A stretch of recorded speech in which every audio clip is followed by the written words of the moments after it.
ನಮಸ್ಕಾರ ವಿದ್ಯಾರ್ಥಿಗಳೇ.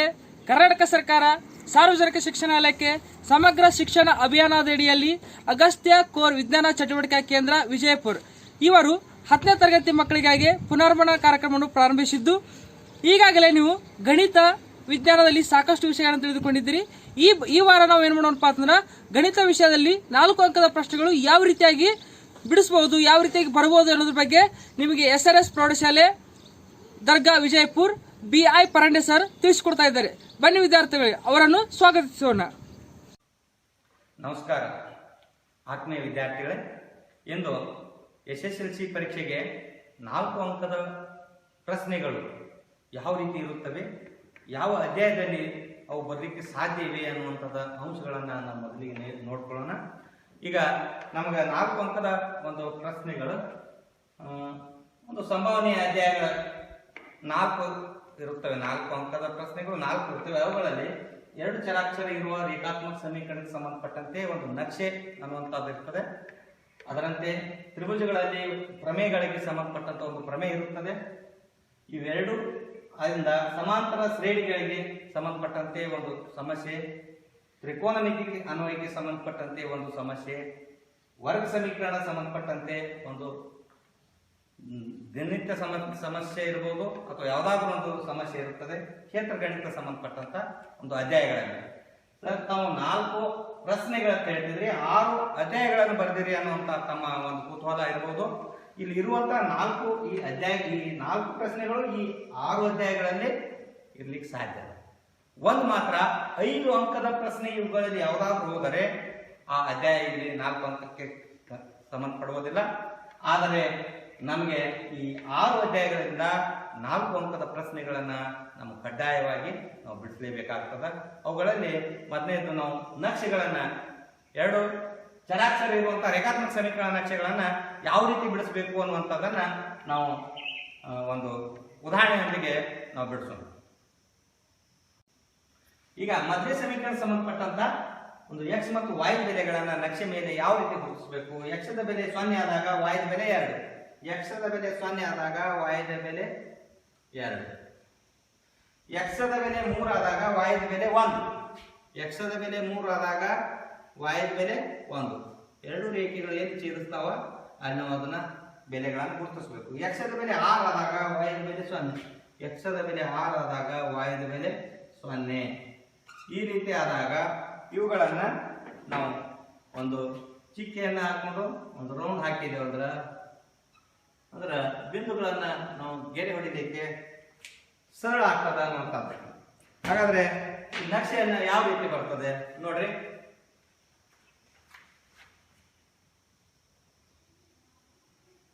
ಈ ವೃತ್ತಾಕಾರ ಮಾಡಿರುವಂತಹ ಒಂದು ಬಿಂದುಗಳನ್ನ ಕೇಂದ್ರದಲ್ಲಿ ಹಾದು ಹೋಗುವಂತೆ ನಾವು ನಕ್ಷೆಗಳನ್ನ ರೇಖೆಯನ್ನ ಎಳೆಯಬೇಕು. ವೃತ್ತಾಕಾರ ಮಾಡಿದರೆ ಕೇಂದ್ರದಲ್ಲಿ ಹಾದು ಹೋಗುವಂತೆ. ಹಾಗಾದ್ರೆ ಇನ್ನೊಂದು ಒಂದು ಸಮೀಕರಣದ ನಕ್ಷೆಯನ್ನು ನಾವು ಗುರುತಿಸೋಣ. ಈ ಮೊದಲನೇ ಸಮೀಕರಣದ ನಕ್ಷೆಯ ಒಂದು ಹೆಸರು ನಾವು ಗುರುತಿಸಲೇಬೇಕು. ಅದು x + 3y = 6 ಈ ರೀತಿ ಇದೆ. ಅದರಂತೆ ಇಲ್ಲಿ ಈ ಪ್ರತಿಯೊಂದು ಬಿಂದುವಿನ ಬೆಲೆಗಳನ್ನ x ಮತ್ತು y ಬೆಲೆಗಳನ್ನ 0 ಮತ್ತು 2, ನಂತರ 3 ಮತ್ತು 1, 6, 0 ಈ ರೀತಿ ಎರಡನೇ ಬಿಂದುವಿನ ಒಂದು ಸಮೀಕರಣವನ್ನು ಗುರುತಿಸಬೇಕಾದಾಗ x ದ ಬೆಲೆ 0, y ದ ಬೆಲೆ -4 ಇದೆ. x ದ ಬೆಲೆ 0, y ದ ಬೆಲೆ -4, x ದ ಬೆಲೆ 3, y ದ ಬೆಲೆ -2, x ದ ಬೆಲೆ 3, y ದ ಬೆಲೆ -2 ನೋಡಿ ಈ ರೀತಿ ಗುರುತಿಸಬೇಕು. 2 x ದ ಬೆಲೆ 6, y ದ ಬೆಲೆ 0, x ದ ಬೆಲೆ 6, y ದ ಬೆಲೆ 0 ಹಾಗಾಗೋದು ಈ ರೀತಿ ಗುರುತಿಸಬೇಕು. ಇಲ್ಲೇ ಬಿಂದುಗಳನ್ನ ಇದಕ್ಕ ಮತ್ತೆ ಸ್ಕೇಲ್ ತೆಗೆದುಕೊಂಡು ನಾವು ರೇಖೆಯನ್ನು ಎಳೆದಾಗ ಎರಡು ರೇಖೆಗಳು ಎಲ್ಲಿ ಸಂಧಿಸುತ್ತವೆ ಅಲ್ಲಿ x ಮತ್ತು y ದ ಬೆಲೆಗಳನ್ನು ಗುರುತಿಸಬೇಕು.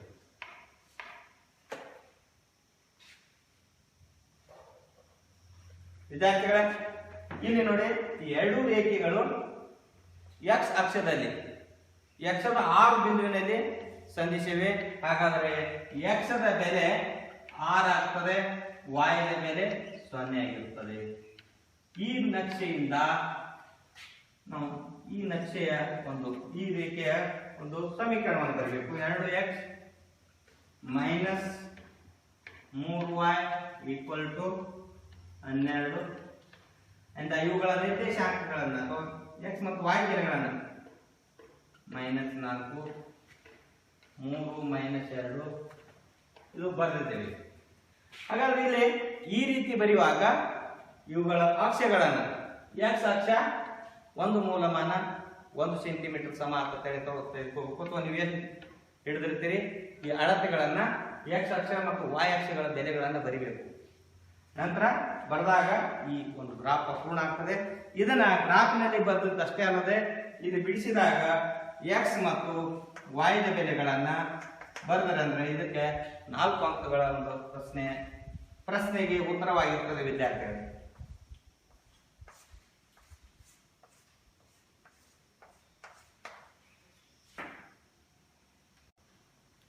ವಿದ್ಯಾರ್ಥಿಗಳೇ, ಇದೀಗ ಬಿಡಿಸಿದಂತ ಒಂದು ನಕ್ಷೆಯನ್ನ ನೋಡಿದಿರಿ. ಅದೇ ರೀತಿ ಇನ್ನೊಂದು ನಕ್ಷೆಯನ್ನು ನಾವು ಬಿಡಿಸೋಣ. x plus y equal to 5 ಮತ್ತು 2x plus y equal to 8 ಗಳನ್ನ ನಕ್ಷೆಯ ಮೂಲಕ ಬಿಡಿಸಿ, ನಕ್ಷೆಯ ಸಹಾಯದಿಂದ ಬಿಡಿಸಿ, ನಕ್ಷೆಯಿಂದ x ಮತ್ತು y ಬೆಲೆಗಳನ್ನ ಕಂಡುಹಿಡಿಯಿರಿ ಅನ್ನುವಂತಹ ರೀತಿಯ ಪ್ರಶ್ನೆಗಳನ್ನ ಕೇಳ್ತಾ ಇರ್ತಾರೆ. ಈಗ ಮೊದಲನೇದು ಒಂದನೇ ಸಮೀಕರಣ x plus y equal to 5 ಈ ರೀತಿ ತೆಗೆದುಕೊಂಡಾಗ ಅದನ್ನು ನಾವು y ಈಕ್ವಲ್ ಟು y ರೂಪದಲ್ಲಿ ಸಹಿತ ಬರಲಿಕ್ಕೆ ಸಾಧ್ಯ ಆಗ್ತದೆ. ಅದನ್ನ ನಾವು ಎರಡೂ ರೀತಿಯಲ್ಲಿ ಸಹಿತ ಇದನ್ನ ಬೆಲೆಗಳನ್ನ ತುಂಬಿ x ಮತ್ತು y ಬೆಲೆಗಳನ್ನ ಕಂಡಲಿಕ್ಕೆ ಸಾಧ್ಯ ಆಗ್ತದೆ. ಹಾಗಾದ್ರೆ x ದ ಬೆಲೆ ನೀವು 0 ಮಾಡಿದ್ರಿ ನೋಡಿ, 0 ಅಂದಾಗ ಇದರ y ದ ಬೆಲೆ ಏನಾಗ್ತದೆ? x ದ ಬೆಲೆ 0, y ದ ಬೆಲೆ 5. y ದ ಬೆಲೆ 0, x ದ ಬೆಲೆ 5. ಹಾಗಾದ್ರೆ ಇನ್ನೂ ಒಂದೆರಡು ಇದು ಒಂದು ನಕ್ಷೆ ಎಳೆಯಲಿಕ್ಕೆ ಒಂದು ರೇಖೆಯನ್ನು ಎಳೆಯಲಿಕ್ಕೆ ಇಷ್ಟ ಅಂಶಗಳು ಸಾಕಾಗುತ್ತವೆ. ಆದ್ರೆ ಇದು ಸರಿಯೋ ತಪ್ಪು ಅನ್ನೋದಕ್ಕೆ ನಾವು ಇನ್ನೊಂದು ಬೆಲೆಯನ್ನ ತೆಗೆದುಕೊಳ್ಳೇಬೇಕಾಗ್ತದೆ. ಆದ್ರಿಂದ ಇಲ್ಲಿ ಯಾವುದಾದ್ರೂ ಒಂದು x ದ ಬೆಲೆಯನ್ನು ತಾವು ತೆಗೆದುಕೊಂಡು y ಬೆಲೆ ಕಂಡುಹಿಡಿಯಲಿಕ್ಕೆ ಸಾಧ್ಯ. x ದ ಬೆಲೆ 2, 5ರಲ್ಲಿ 2 ಅಂತ ಕಳೆದಾಗ y ದ ಬೆಲೆ 3 ಬರ್ತದೆ. x ದ ಬೆಲೆ ಮೈನಸ್ 2, ಮೈನಸ್ 1 ಮೈನಸ್ ಪ್ಲಸ್ ಆಗ್ತದೆ. 5 2 ಕೂಡಿಸಿರ y ದ ಬೆಲೆ 7 ಆಗ್ತದೆ. ಅದೇ ರೀತಿ ಇಲ್ಲಿ x ದ ಬೆಲೆ 0, y ದ ಬೆಲೆ 8, y ದ ಬೆಲೆ 0, 8ಕ್ಕೆ 2ರಲ್ಲಿ ಭಾಗಾಕಾರ ಮಾಡಿದಾಗ x ದ ಬೆಲೆ 4. ಅದನ್ನೇ ನಾವು ಇದು ನೋಡ್ರಿ, 4 2 8, 8ರಲ್ಲಿ 8 ಕಳೆದಾಗ 0 ಬರ್ತದೆ. ಹಾಗಾದ್ರೆ ಇನ್ನೊಂದು ಬೆಲೆ ಯಾವ್ದಾದ್ರು ತೆಗೆದುಕೊಳ್ಳಿ. x ದ ಬೆಲೆ 2 ತೆಗೆದುಕೊಳ್ರಿ, 2 4, 8ರಲ್ಲಿ 4 ಬರ್ತದೆ. ಸ್ವಲ್ಪ ನಮ್ಗೆ ಇನ್ನೊಂದು ಬೇಕಾದ್ರೆ x ದ ಬೆಲೆ 3 ತೆಗೆದುಕೊಳ್ರಿ, 3 2 6x. ವಿದ್ಯಾರ್ಥಿಗಳಿಗೆ ಇದನ್ನ ಬೆಲೆ ಯಾವ ರೀತಿ ನಾವು ಮೊದಲೇ ಸಮೀಕರಣದಲ್ಲಿ ತುಂಬಿದ್ದೇವೆ ಅದೇ ರೀತಿ ಎರಡನೇ ಸಮೀಕರಣದಲ್ಲಿ ಸಹಿತ ಅವುಗಳ ಬೆಲೆಗಳನ್ನು ತೆಗೆದುಕೊಳ್ಳೋಣ. x ದ ಬೆಲೆ ನಾವು 0 ಮಾಡಿದ್ದೇವೆ, ಅದಾದ್ರೆ y ದ ಬೆಲೆ 8 ಆಗಿರುತ್ತದೆ. x ದ ಬೆಲೆ 0 ಆದಾಗ y ದ ಬೆಲೆ 8, y ದ ಬೆಲೆ 0 ಆದಾಗ ನೋಡಿ 2x ಈಕ್ವಲ್ ಟು 8 ಆಗ್ತದೆ, ಅಥವಾ x ಈಕ್ವಲ್ ಟು 8ಕ್ಕೆ 2 ಭಾಗ ಮಾಡಿದ್ರೆ 4 ಆಗ್ತದೆ. ಅಥವಾ ಇದು 15 ತುಂಬ್ರಿ 4 8 8ರಾಗ 8 ಕಳೆದ್ರೆ 0 ಬರ್ತದೆ. x ದ ಬೆಲೆ ಇಲ್ಲಿ 3 ತೆಗೆದುಕೊಳ್ರಿ, 3 2 6, 8ರಲ್ಲಿ 6 ಕಳೆದ್ರೆ 2 ಬರ್ತದೆ.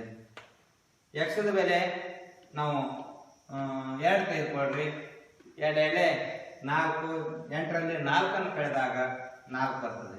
ಇವುಗಳನ್ನ ನಾವು ಈ ನಕ್ಷೆ ಗ್ರಾಫ್ನಲ್ಲಿ ಯಾವ ರೀತಿ ಗುರುತಿಸಬೇಕು ಅನ್ನುವಂಥದ್ದು ಬಂದಾಗ ಮೊದಲೇ ಒಂದು ಸಮೀಕರಣ ಸಂಬಂಧಪಟ್ಟಂತೆ x ದ ಬೆಲೆ 0, y ದ ಬೆಲೆ 5. x ದ ಬೆಲೆ ಇದು 0, y ದ ಬೆಲೆ 5.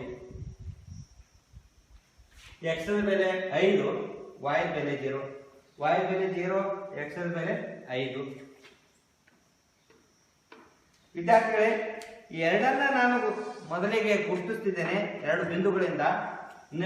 ನೋಡ್ರಿ ತಾವು ಎರಡು ಬಿಂದುಗಳಿಂದ ಗುರುತಿಸಿದಂತ ಒಂದು ರೇಖೆ ಅದು ಸರಳ ರೇಖೆ ಆಗಿದೆ ಅನ್ನುವಂಥದ್ದನ್ನ ಇನ್ನು ಮುಂದಿನ ಒಂದು ಬಿಂದುಗಳನ್ನು ಗುರುತಿಸಿದಾಗ ಸ್ಪಷ್ಟವಾಗಿ ನಮ್ಗೆ ಗೊತ್ತಾಗ್ತದೆ. ಹಾಗಾದ್ರೆ ಇಲ್ಲಿ ಎರಡು ಎಕ್ಸಿನ ಬೆಲೆ 2 y ಬೆಲೆ 3 ಇದ್ದಾಗ ಎಕ್ಸಿನ ಬೆಲೆ 2 y ಬೆಲೆ 3 ನೋಡ್ರಿ ರೇಖೆ ಮೇಲೆ ಗುರುತಿಸಲ್ಪಡ್ತದ. ಎಕ್ಸಿನ ಬೆಲೆ -2 y ಬೆಲೆ 7 ಎಕ್ಸಿನ ಬೆಲೆ -2 ನೋಡಿ. ಈ ರೀತಿಯಾಗಿ ನಾವು ಅವುಗಳನ್ನು ತಾಳೆ ನೋಡಲಿಕ್ಕೆ ಮಾತ್ರ ಅದನ್ನು ಹೆಚ್ಚಾಗಿ ಬಳಕೆ ಮಾಡ್ತೀವಿ. ನಮಗೆ 3 ಬೆಲೆಗಳು x ಮತ್ತು y ಬೆಲೆಗಳು 3 ಒಂದು ಜೋಡಿಯ ಬೆಲೆಗಳಾದರೆ ಸಾಕು, ಅವಾಗ ಒಂದು ಸರಳ ರೇಖೆ ಎಳೆಯಲಿಕ್ಕೆ ನಮ್ಗೆ ಸಾಧ್ಯ ಆಗ್ತದೆ. ಅದರಂತೆ ಇದನ್ನ ನಕ್ಷೆಯ ಬೆಲೆಗಳನ್ನ ಯಾವ ಒಂದು ನಕ್ಷೆ ಅನ್ನುವಂಥದ್ದು ಬರೀಬೇಕು. ಸಮೀಕರಣ ಯಾವ ಸಮೀಕರಣದ ಅನ್ನುವಂಥದ್ದು x + y = 5 ಇವುಗಳ ಬೆಲೆಗಳು x 2 7 x ಬೆಲೆ 0 y ಬೆಲೆ 5 x ಬೆಲೆ 2 y ಬೆಲೆ 3 x ಬೆಲೆ 0 ಇದು 5 y ಬೆಲೆ 0 ಈ ರೀತಿ ಇದೆ. ಹಾಗಾದ್ರೆ ಎರಡನೇ ಸಮೀಕರಣಕ್ಕೆ ಸಂಬಂಧಪಟ್ಟಂತೆ x ಬೆಲೆ 0 y ಬೆಲೆ 8 x ಬೆಲೆ 4 y ಬೆಲೆ 0 x ಬೆಲೆ 4 y ಬೆಲೆ 0 x ಬೆಲೆ 3 y ಬೆಲೆ 2 x ಬೆಲೆ 2 y ಬೆಲೆ 4 x ಬೆಲೆ 2 y ಬೆಲೆ 4. ಇದಕ್ಕೆ ನಾವು ಸ್ಕೇಲ್ ಅನ್ನು ಬಳಸಿ ಒಂದು ಸರಳ ರೇಖೆಯನ್ನು ಎಳೆದಾಗ ನೋಡಿ ಅದು ಮತ್ತೊಂದು ಸರಳ ರೇಖೆಯನ್ನು ಯಾವ ಸ್ಥಾನದಲ್ಲಿ ಛೇದಿಸ್ತದ ಅನ್ನುವಂಥದ್ದನ್ನ ನಾವು ಗುರುತಿಸಬಹುದು. ಈಗಾಗಲೇ ವಿದ್ಯಾರ್ಥಿಗಳೇ ಆಗಲೇ ಒಂದು ನಕ್ಷೆಯಲ್ಲಿ ಅವೆರಡು x ಅಕ್ಷದ ಮೇಲೆ ಛೇದಿಸಿದ್ದು ಈಗ ಮೊದಲೇ ಒಂದು ಚತುರ್ಥಾಂಕದಲ್ಲಿ ಛೇದಿಸಿರುವುದರಿಂದ x ಮತ್ತು y ಬೆಲೆಗಳನ್ನು ನಾವು ಈ ರೀತಿಯಾಗಿ ಒಂದು x ಅಕ್ಷಕ್ಕೆ ಗುರುತಿಸಿ x ದ ಬೆಲೆಯನ್ನ y ಅಕ್ಷಕ್ಕೆ ಗುರುತಿಸಿ y ದ ಬೆಲೆಯನ್ನ ಕಂಡುಹಿಡಿಯಲಿಕ್ಕೆ x = 3 ಇದೆ y = 2 ಈ ರೀತಿಯಾಗಿ ನಾವು ನೇರವಾಗಿ ಒಂದು ಪ್ರಾಯೋಗಿಕವಾಗಿ ಸಮಸ್ಯೆಗಳನ್ನು ಬಿಡಿಸದೆ ಪ್ರಾಯೋಗಿಕವಾಗಿ x ಮತ್ತು y ನ ಬೆಲೆಗಳನ್ನು ಎರಡು ಚರಾಕ್ಷರ ಇರುವಂತಹ ಒಂದು ಸಮೀಕರಣಗಳನ್ನು ಬಿಡಿಸಲಿಕ್ಕೆ ಸಹಾಯ ಆಗ್ತದೆ ಅಂತ ಹೇಳ್ಬೋದು. ಇಂತಹ ಸಮಸ್ಯೆಗಳನ್ನು ತಾವು ಸಹಿತ ಮನೆಯಲ್ಲಿ ಮಾಡಲಿಕ್ಕೆ ಒಂದು 3 ಸಮಸ್ಯೆಗಳನ್ನು ತಾವು ಬರೆದುಕೊಳ್ಳಬಹುದು. ಇವು 3 ಸಮಸ್ಯೆಗಳನ್ನ ಪ್ರಾಕ್ಟೀಸ್ ಮಾಡಿದಾಗ ಇದಕ್ಕೆ ಸಿಗುವಂಥ 4 ಅಂಕಗಳು ನಿಮ್ಮದಾಗ್ತದೆ. ವಿದ್ಯಾರ್ಥಿಗಳೇ ತಾವು ಪ್ರಯತ್ನ ಮಾಡಿ ಚೆನ್ನಾಗಿ ಬಿಡಿಸಿ ಚೆನ್ನಾಗಿ ಪೇಪರ್ದಲ್ಲಿ ಬರೆಯಿರಿ. ವಿದ್ಯಾರ್ಥಿಗಳೇ ನಾವು 4 ಅಂಕದ ಪ್ರಶ್ನೆಗಳಲ್ಲಿ ಈಗಾಗಲೇ ನಕ್ಷೆಗಳನ್ನು ಯಾವ ರೀತಿ ಬಿಡಿಸಬೇಕು ಅನ್ನುವಂಥದ್ದನ್ನು 2 ಉದಾಹರಣೆಗಳನ್ನು ಬಿಡಿಸಿ ತಿಳ್ಕೊಂಡಿದ್ದೇವೆ. ಅದರಂತೆ 3 ಬಿಡಿಸಲಿಕ್ಕೆ ತಮಗೆ ಕೊಟ್ಟಿದ್ದಾಗಿದೆ. ಇನ್ನು ಎರಡನೇ ಒಂದು ಪ್ರಶ್ನೆಯನ್ನು ವಿಚಾರ ಮಾಡಿದಾಗ ಸಮಾಂತರ ಶ್ರೇಣಿಗಳಿಗೆ ಸಂಬಂಧಪಟ್ಟಂಥ ಒಂದು ಅಧ್ಯಾಯದಲ್ಲಿ 4 ಅಂಕದ ಪ್ರಶ್ನೆಗಳು ಯಾವ ರೀತಿ ಬರುತ್ತವೆ ಅನ್ನುವಂಥದ್ದನ್ನು ನಾವು ನೋಡಬೇಕು. ಆ 4 ಅಂಕದ ಪ್ರಶ್ನೆಗಳು ಹೆಚ್ಚಾಗಿ ಈ ಒಂದು ಸೂತ್ರದ ಆಧಾರ ಮೇಲೇನೆ ಬಿಡಿಸುವಂಥವುಗಳಾಗಿರ್ತವೆ. ಪಠ್ಯ ಪುಸ್ತಕದಲ್ಲಿ ಇರಬಹುದು, ಇಲ್ಲದೇ ಇರಬಹುದು. ಆದರೆ ಪೂರ್ಣ ಒಂದು ಈ ಶ್ರೇಣಿಯ ಒಂದು ನಿಯಮಕ್ಕೆ ಅನುಗುಣವಾಗಿ ಅವುಗಳ ಬಿಡಿಸುವಂಥ ಏನು ಪ್ರಶ್ನೆಗಳಿರ್ತಾವ ಆ ಪ್ರಶ್ನೆಗಳು ನಮಗೆ ಬರಲ್ಪಡ್ತಾವ. ಆದರೆ ಬಿಡಿಸುವಾಗ ನಮಗೆ ಅವುಗಳನ್ನು 3 ಪದಗಳನ್ನು ತೆಗೆದುಕೊಳ್ಳುವಂಥದ್ದಿರ್ಬೋದು, ಅಥವಾ ಶ್ರೇಣಿಗಳ ಅನುಪಾತಗಳನ್ನು ತೆಗೆದುಕೊಳ್ಳುವಂಥದ್ದಿರ್ಬೋದು, ಅಥವಾ ಶ್ರೇಣಿಗಳ ಒಂದು ಸಮಸ್ಯೆಗಳ ಮೊತ್ತಗಳನ್ನ ಅಥವಾ ಶ್ರೇಣಿಯ ಪದವನ್ನ ಯಾವುದಾದರೂ ಒಂದು ರೀತಿಯಿಂದ ಆ ಲೆಕ್ಕಗಳನ್ನು ಕೊಟ್ಟಾಗ ಅವುಗಳನ್ನು ನಾವು ಯಾವ ರೀತಿ ಬಿಡಿಸಬೇಕು ಅನ್ನುವಂಥದ್ದನ್ನು ಮೊದಲ ಪೂರ್ಣವಾಗಿ ಪ್ರಶ್ನೆಯನ್ನು ಓದಬೇಕು.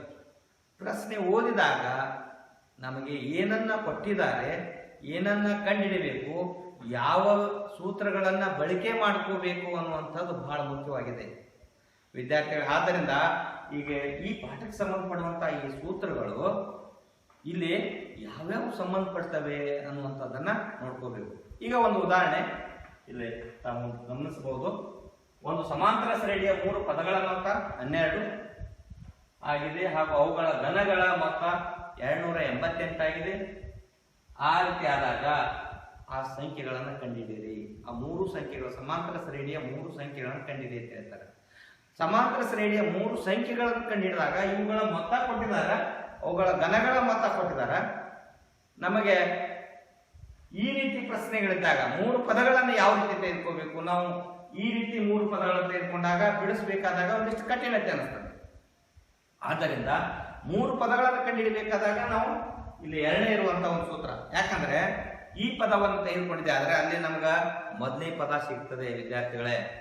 ಆದ್ದರಿಂದ ಒಂದು ಪದ ಮೊದಲನೇ ಪದ ಸಿಕ್ತಂದ್ರೆ ಸಾಮಾನ್ಯ ವ್ಯತ್ಯಾಸ ಸಿಗುತ್ತದೆ. ಸಾಮಾನ್ಯ ವ್ಯತ್ಯಾಸ ಮತ್ತು ಮೊದಲನೇ ಪದ ಸಿಕ್ಕಾಗ ನಾವು 4 ಅಂಕದ ಈ ಬೇಕಾದಂತಹ ಸಮಸ್ಯೆಗಳನ್ನು ಬಿಡಿಸಲಿಕ್ಕೆ ಸರಳ ಆಗ್ತದೆ ಅನ್ನುವಂಥದ್ದು. ಹಾಗಾದ್ರೆ ತಮಗೆ 2 ಅಂಕದ ಪ್ರಶ್ನೆಗಳನ್ನ ತಾವು ನೋಡ್ಕೊಂಡಿರ್ಬೋದು.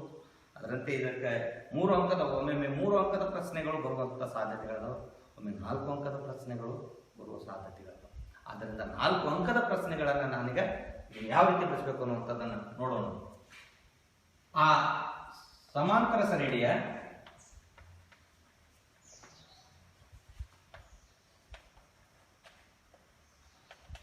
ಮೂರು ಪದಗಳು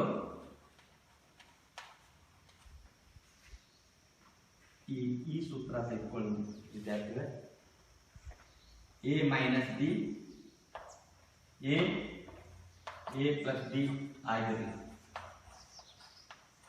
ಅಲ್ಲಿ ದತ್ತದಲ್ಲಿ ಏನ್ ಹೇಳಿದ್ದಾರೆ, ಒಂದು ಸಮಾಂತರ ಶ್ರೇಣಿಯ 3 ಪದಗಳ ಮೊತ್ತ 12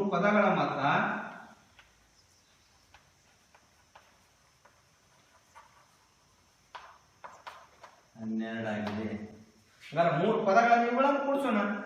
A minus D plus A plus D equal to 12. ವಿದ್ಯಾರ್ಥಿಗಳು ಮೈನಸ್ ಡಿ ಪ್ಲಸ್ ಡಿ ಎರಡು ಒಂದಕ್ಕೊಂದು ಕ್ಯಾನ್ಸಲ್ ಆಗ್ತದೆ. 3a ಈಕ್ವಲ್ ಟು 12 ಆಗ್ತದೆ. ಆದ್ದರಿಂದ a ಈಕ್ವಲ್ ಟು 3 ಅನ್ನು 12 ಭಾಗಾಕಾರ ಮಾಡ್ತೀವಿ. ಈ ಬೆಲೆ ಮೊದಲನೇ ಪದದ ಬೆಲೆ 4 ಆಗುತ್ತದೆ.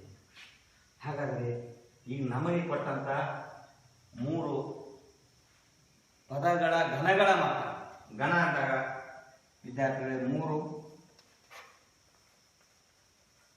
ಪದಗಳ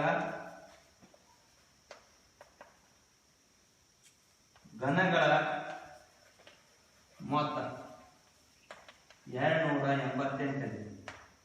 3 ಪದಗಳು A minus D plus A cube ತೆಗೆದುಕೊಳ್ಬೇಕು. ಘನ ಎ ಕ್ಯೂಬ್ ಅಥವಾ ಇಷ್ಟೇ ಸ್ಟಾಪ್ ಆಗ್ತದೆ. ವಿದ್ಯಾರ್ಥಿಗಳ ಏದು ಬೆಲೆ ನಮ್ಗೆ ಸಿಕ್ತು.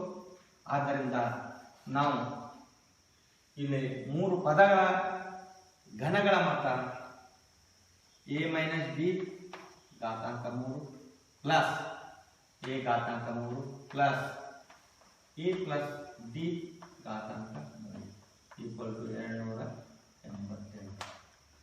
ವಿದ್ಯಾರ್ಥಿಗಳಿಗೆ ನಿಮಗೆ ಈ ಸೂತ್ರ ತಮಗೆ ಗೊತ್ತಿರಬಹುದು. A plus B rest cube equal to A cube plus B cube plus 3ab A plus B, ಅಥವಾ A cube plus B cube plus 3a square B plus 3ab square. ಈ ಸೂತ್ರದ ಪ್ರಕಾರ ಈ ಎರಡೂ ಬೆಲೆಗಳನ್ನ ಈ ಬೆಲೆಯನ್ನು ನಾವು ತಗೋತಿದ್ದೇವೆ. ಒಂದು ವೇಳೆ ಮೈನಸ್ ಆದಾಗ ಎ ಮೈನಸ್ ಬಿ ಆದಾಗ ಅವಾಗ ನಾವು ಇದು ಮೈನಸ್ ತೆಗೆದುಕೊಳ್ತಿದ್ದೇವೆ. ಇದೆಲ್ಲ ಚಿಹ್ನೆಗಳೇನಾಗ್ತದೆ, ಚೇಂಜ್ ಆಗ್ತದೆ. Minus minus minus. ಚಿಹ್ನೆಗಳು ಚೇಂಜ್ ಆದಾಗ ನಮಗ ಇದು ಮೈನಸ್ ಅದ, ಇದು ಮೈನಸ್, ಇದು ಮಾತ್ರ ಪ್ಲಸ್ ಆಗಿ ಉಳಿತದೆ. ಈ ಸೂತ್ರಗಳ ಆಧಾರದ ಮೇಲೆ ನಾವು ಇವುಗಳನ್ನ ಬಿಡಿಸ್ತಾ ಹೋಗ್ತೇವೆ. ಹಾಗಾದ್ರೆ ಏನು ಬೆಲೆ ಗೊತ್ತಿದೆ, 4 minus B rest cube plus 4 cube plus 4 plus B rest cube equal to 288. ಈ ಒಂದು ಸೂತ್ರದ ಸಹಾಯದಿಂದ 64 ಮೈನಸ್ ಡಿ ಕ್ಯೂಬ್ ಮೈನಸ್ 4 ಮೂಲೆ 12 12 D bracket 4 minus D plus 64 ಮತ್ತೆ ಯಥಾ ಪ್ರಕಾರ 64 ಡಿ ಕ್ಯೂಬ್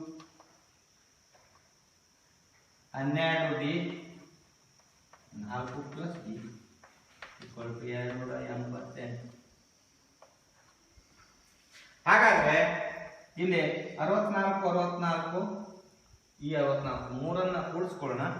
ಕೂಡಿಸಿದಾಗ ನಮಗ ಸಾಮಾನ್ಯವಾಗಿ 192 ಆಗ್ತದೆ. ಈ ಡಿ ಕ್ಯೂಬ್ ಕ್ಯಾನ್ಸಲ್ ಆಗ್ತದೆ.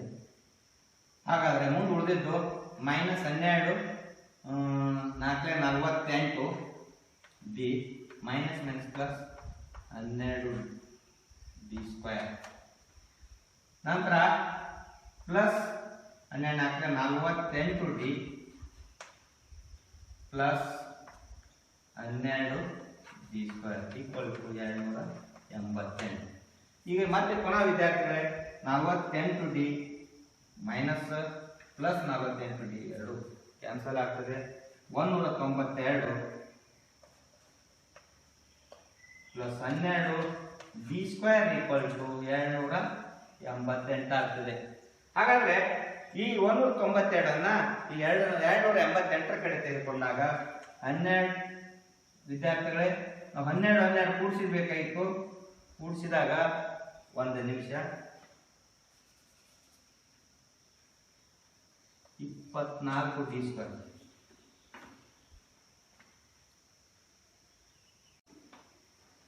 ಈಗ minus 48 D plus 48 D cancel ಆಗ್ತದೆ.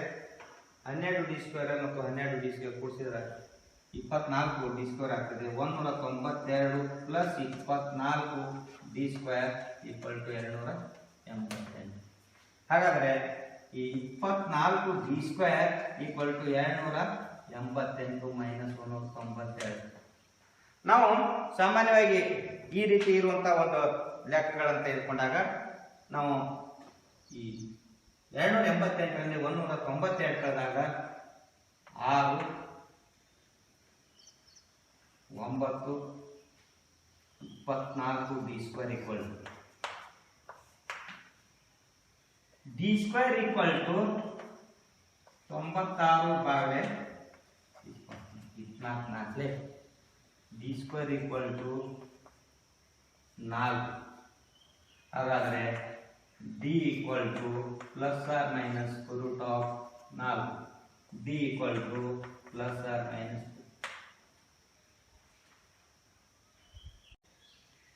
ಡಿ ಬೆಲೆ ನಮಗ ಎರಡು ರೀತಿಯ ಬೆಲೆಗಳು ಸಿಗ್ತಾವ. D equal to plus R minus 2 ಆದಾಗ ನಾವು ಸಮಾಂತರ ಶ್ರೇಣಿಯ ಪದಗಳನ್ನು ಕಂಡುಹಿಡಿಯಬೇಕಾಗ್ತದೆ. ಹಾಗಾದ್ರೆ ಡಿ ಈಕ್ವಲ್ ಟು ಪ್ಲಸ್ 2 ಆದಾಗ A plus A minus D A plus D. ನಮಗೆ ಎ ಗೊತ್ತು ಡಿ ಗೊತ್ತು. ಎ ಅಂದಾಗ 4 ಮೈನಸ್ 2 ಇರ್ತದೆ. 4 ಪ್ಲಸ್ 2 6. ಆ ಪದಗಳು 2 4 6. ಡಿ ಈಕ್ವಲ್ ಟು ಮೈನಸ್ 2 ಆದಾಗ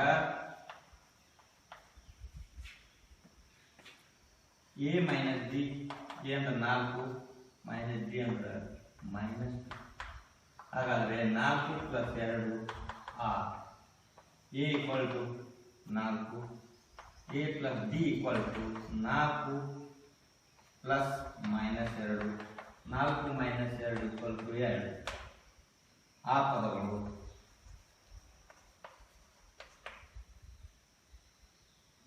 6 4 2. ಇಲ್ಲಿ 2 4 6 ಆದರೆ ಡಿ ಬೆಲೆ ಮೈನಸ್ 2 ಆದಾಗ 6 4 2. ಎರಡರಲ್ಲಿ ಯಾವುದಾದರೂ ಒಂದು ಮಾತ್ರ ಈ ಒಂದು ದತ್ತ ಹೇಳಿಕೆಗೆ ಸರಿದೂಗುತ್ತದೆ. ವಿದ್ಯಾರ್ಥಿಗಳು ತಾವು ತಾಳೆ ಮಾಡಬಹುದು. ಈಗ ಮತ್ತೊಂದು ಲೆಕ್ಕವನ್ನು ನಾವು ಬಿಡ್ತೋಣ. ವಿದ್ಯಾರ್ಥಿಗಳೇ ನಾವು ಎರಡನೇ ಪ್ರಶ್ನೆಯನ್ನು ನೋಡಿದಾಗ ಎ ಬಿ ಮತ್ತು ಸಿಗಳು ಕ್ರಮವಾಗಿ ಒಂದು ಸಮಾಂತರ ಶ್ರೇಣಿಯ ಪಿನೇ ಪದ, ಕ್ಯೂನೇ ಪದ ಮತ್ತು ಆರ್ನೇ ಪದಗಳಾದರೆ A bracket Q minus R bracket complete plus B into bracket r minus p bracket complete plus c into bracket p minus q bracket complete equal to 0 ಎಂದು ಸಾರಿಸಿ ಅಂತ ಹೇಳ್ತಾರೆ. ಹಾಗಾದ್ರೆ ನಾವು ಅವರು ಎ ಬಿ ಸಿ ಪದ ಕೊಟ್ಟಿದ್ದಾರೆ ಮತ್ತು ಪಿ ಕ್ಯೂ ಆರ್ ಪದಗಳನ್ನ ಅವುಗಳ ಪದಗಳನ್ನ ಕೊಟ್ಟಿದ್ದಾರೆ. ಎ ಬಿ ಯ ಪದ, ಬಿ ಕ್ಯೂ ಪದ, ಎ ಆರ್ ಸಿ ಆರ್ ಪದ. ಹಾಗಾದ್ರೆ ಅವುಗಳನ್ನ ನಾವು ಇಲ್ಲಿ ಬಿಡಿಸಬೇಕಾದಾಗ ನಾವು ಏನನ್ನ ತೆಗೆದುಕೋಬೇಕು ನೋಡ್ರಿ. ಇಲ್ಲಿ ಸಮಾಂತರ ಶ್ರೇಣಿಯ ಮೊದಲ ಪದ ಏನದ ಅದನ್ನ ಎ ಆಗಿದೆ, ಕ್ಯಾಪಿಟಲ್ ಎ ತೆಗೆದುಕೋ. ಸಾಮಾನ್ಯ ವ್ಯತ್ಯಾಸ ಕ್ಯಾಪಿಟಲ್ ಬಿ ತೆಗೆದುಕೋ. ಕ್ಯಾಪಿಟಲ್ ಎ ಮತ್ತು ಕ್ಯಾಪಿಟಲ್ ಬಿ ತೆಗೆದುಕೊಂಡೆ ಹೋದ್ರೆ ಅವಾಗ ಎ ಪದ ಪಿನೇ ಪದ ಆಗಿರ್ತದೆ. ಎ ಅನ್ನುವಂಥದ್ದು ಪಿನೇ ಪದ, ಬಿ ಅನ್ನುವಂಥದ್ದು ಕ್ಯೂನೇ ಪದ, ಸಿ ಅನ್ನುವಂಥದ್ದು ಆರನೇ ಪದ ಕೊಟ್ಟಿದ್ದಾರೆ ಅವರಿಗೆ. ಹಾಗಾದ್ರೆ ಇದನ್ನೇ ನಾವು ಎ ಪಿ ಈಕ್ವಲ್ ಟು ಒಂದು ಸೂತ್ರ ಸಹಾಯದಿಂದ, ಎನ್ನೇ ಪದ ಒಂದು ಸೂತ್ರ ಸಹಾಯದಿಂದ A capital A plus P minus 1 into D, B Q equal to A plus Q minus 1 into D, C R equal to A plus R minus 1 into D.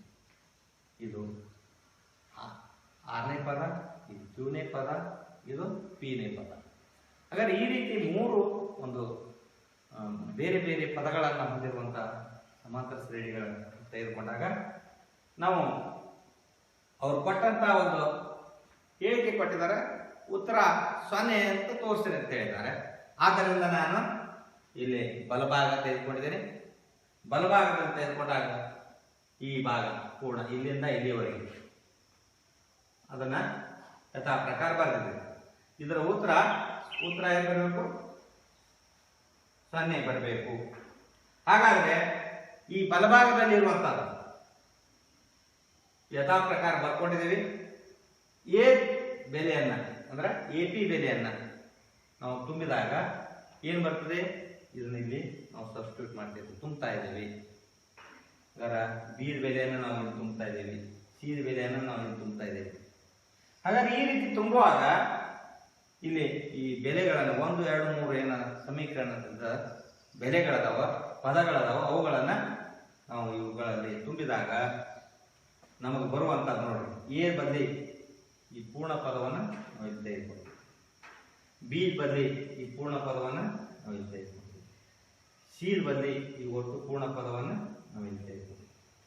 ಹಾಗಾದ್ರೆ ಈ ರೀತಿ ಸಿ ಪದ, ಇದು ಬಿ ಪದ, ಇದು ಎ ಪದ. ಇವುಗಳ ಗುಣಾಕಾರ ಇದು ನೋಡ್ರಿ. ಎ ಅನ್ನ ಕ್ಯೂ ಮೈನಸ್ ಆರ್ ಅಂತ ಗುಣಾಕಾರ ಮಾಡ್ತೀವಿ, ಕ್ಯೂ ಮೈನಸ್ ಆರ್ ಅನ್ನ ಪಿ ಮೈನಸ್ 1 ಇಂಟು ಡಿ. ನಮಗ ಏನನ್ನು ಕಂಡುಹಿಡಿದ ಅನ್ನುವಂತ ಪದ ಈಗಾಗಲೇ ಕೊಟ್ಟಿದ್ದಾರೆ. ಏನ್ ಕೊಟ್ಟಿದ್ದಾರೆ? A bracket Q minus R plus B bracket Q R minus B bracket complete plus C bracket P minus Q bracket complete equal to 0. ಉತ್ತರ 0 ಬರ್ತದ ಅನ್ನುವಂಥದ್ದನ್ನ ತೋರಿಸಲು ತಿಳಿದ್ದಾರೆ. ಹಾಗಾದ್ರೆ ಈ ರೀತಿ ಈ ಕಡೆದು ಮತ್ತು ಈ ರೀತಿ ಬಂದಾಗ ನಾವು ಎಡಬದಿ ಮತ್ತು ಬಲಬದಿ ಅನ್ನುವಂಥದ್ದನ್ನು ತೆಗೆದುಕೊಳ್ತಿದ್ದೀವಿ. ಅದೇ ಪ್ರಕಾರ ನಾನು ಈ ಬಲಭಾಗ ತೆಗೆದುಕೊಂಡಿದ್ದೀನಿ. ಈ ಭಾಗ, ಈ ಪೂರ್ಣ ಭಾಗವನ್ನು ನಾನು ಇಲ್ಲಿ ಬರೆದಿದ್ದೀನಿ. ಹಾಗಾದ್ರೆ ಎ ಬೆಲೆಯನ್ನು ಪಿನೇ ಪದ ಅಂದ್ರೆ ಈ ಪದವನ್ನ ಎ ಸ್ಥಾನದಲ್ಲಿ ತುಂಬಿದ್ದೀನಿ. ಬಿ ಅಂದ್ರೆ ಕ್ಯೂನೇ ಪದ, ಆ ಬಿ ಅನ್ನುವಂಥದ್ದು ಕ್ಯೂನೇ ಪದ ಅನ್ನುವಂಥದ್ದನ್ನ ಬಿ ಸ್ಥಾನದಲ್ಲಿ ನಾನು ತುಂಬಿದ್ದೀನಿ. ಯಥಾ ಪ್ರಕಾರ ಆರ್ ಮೈನಸ್ ಪಿ ಅದು. ನಂತರ ಸಿನೇ ಪದ, ಸಿ ಅನ್ನುವಂಥದ್ದು ಆರನೇ ಪದ ಅನ್ನುವಂಥದ್ದು, ಅದಕ್ಕೆ ಸಿ ಸ್ಥಾನದಲ್ಲಿ ನಾನೇನ್ ಮಾಡಿದ್ದೀನಿ, ಇದನ್ನ ಆರನೇ ಪದವನ್ನ ಇಲ್ಲಿ ನಾನು ತುಂಬಿದ್ದೀನಿ. ಈ ರೀತಿ ತುಂಬಿ ಇವುಗಳ ಗುಣಾಕಾರ ಮಾಡಿದಾಗ ನೋಡಿ, ಇವೆರಡು ಗುಣಾಕಾರ, ಇವೆರಡು ಗುಣಾಕಾರ.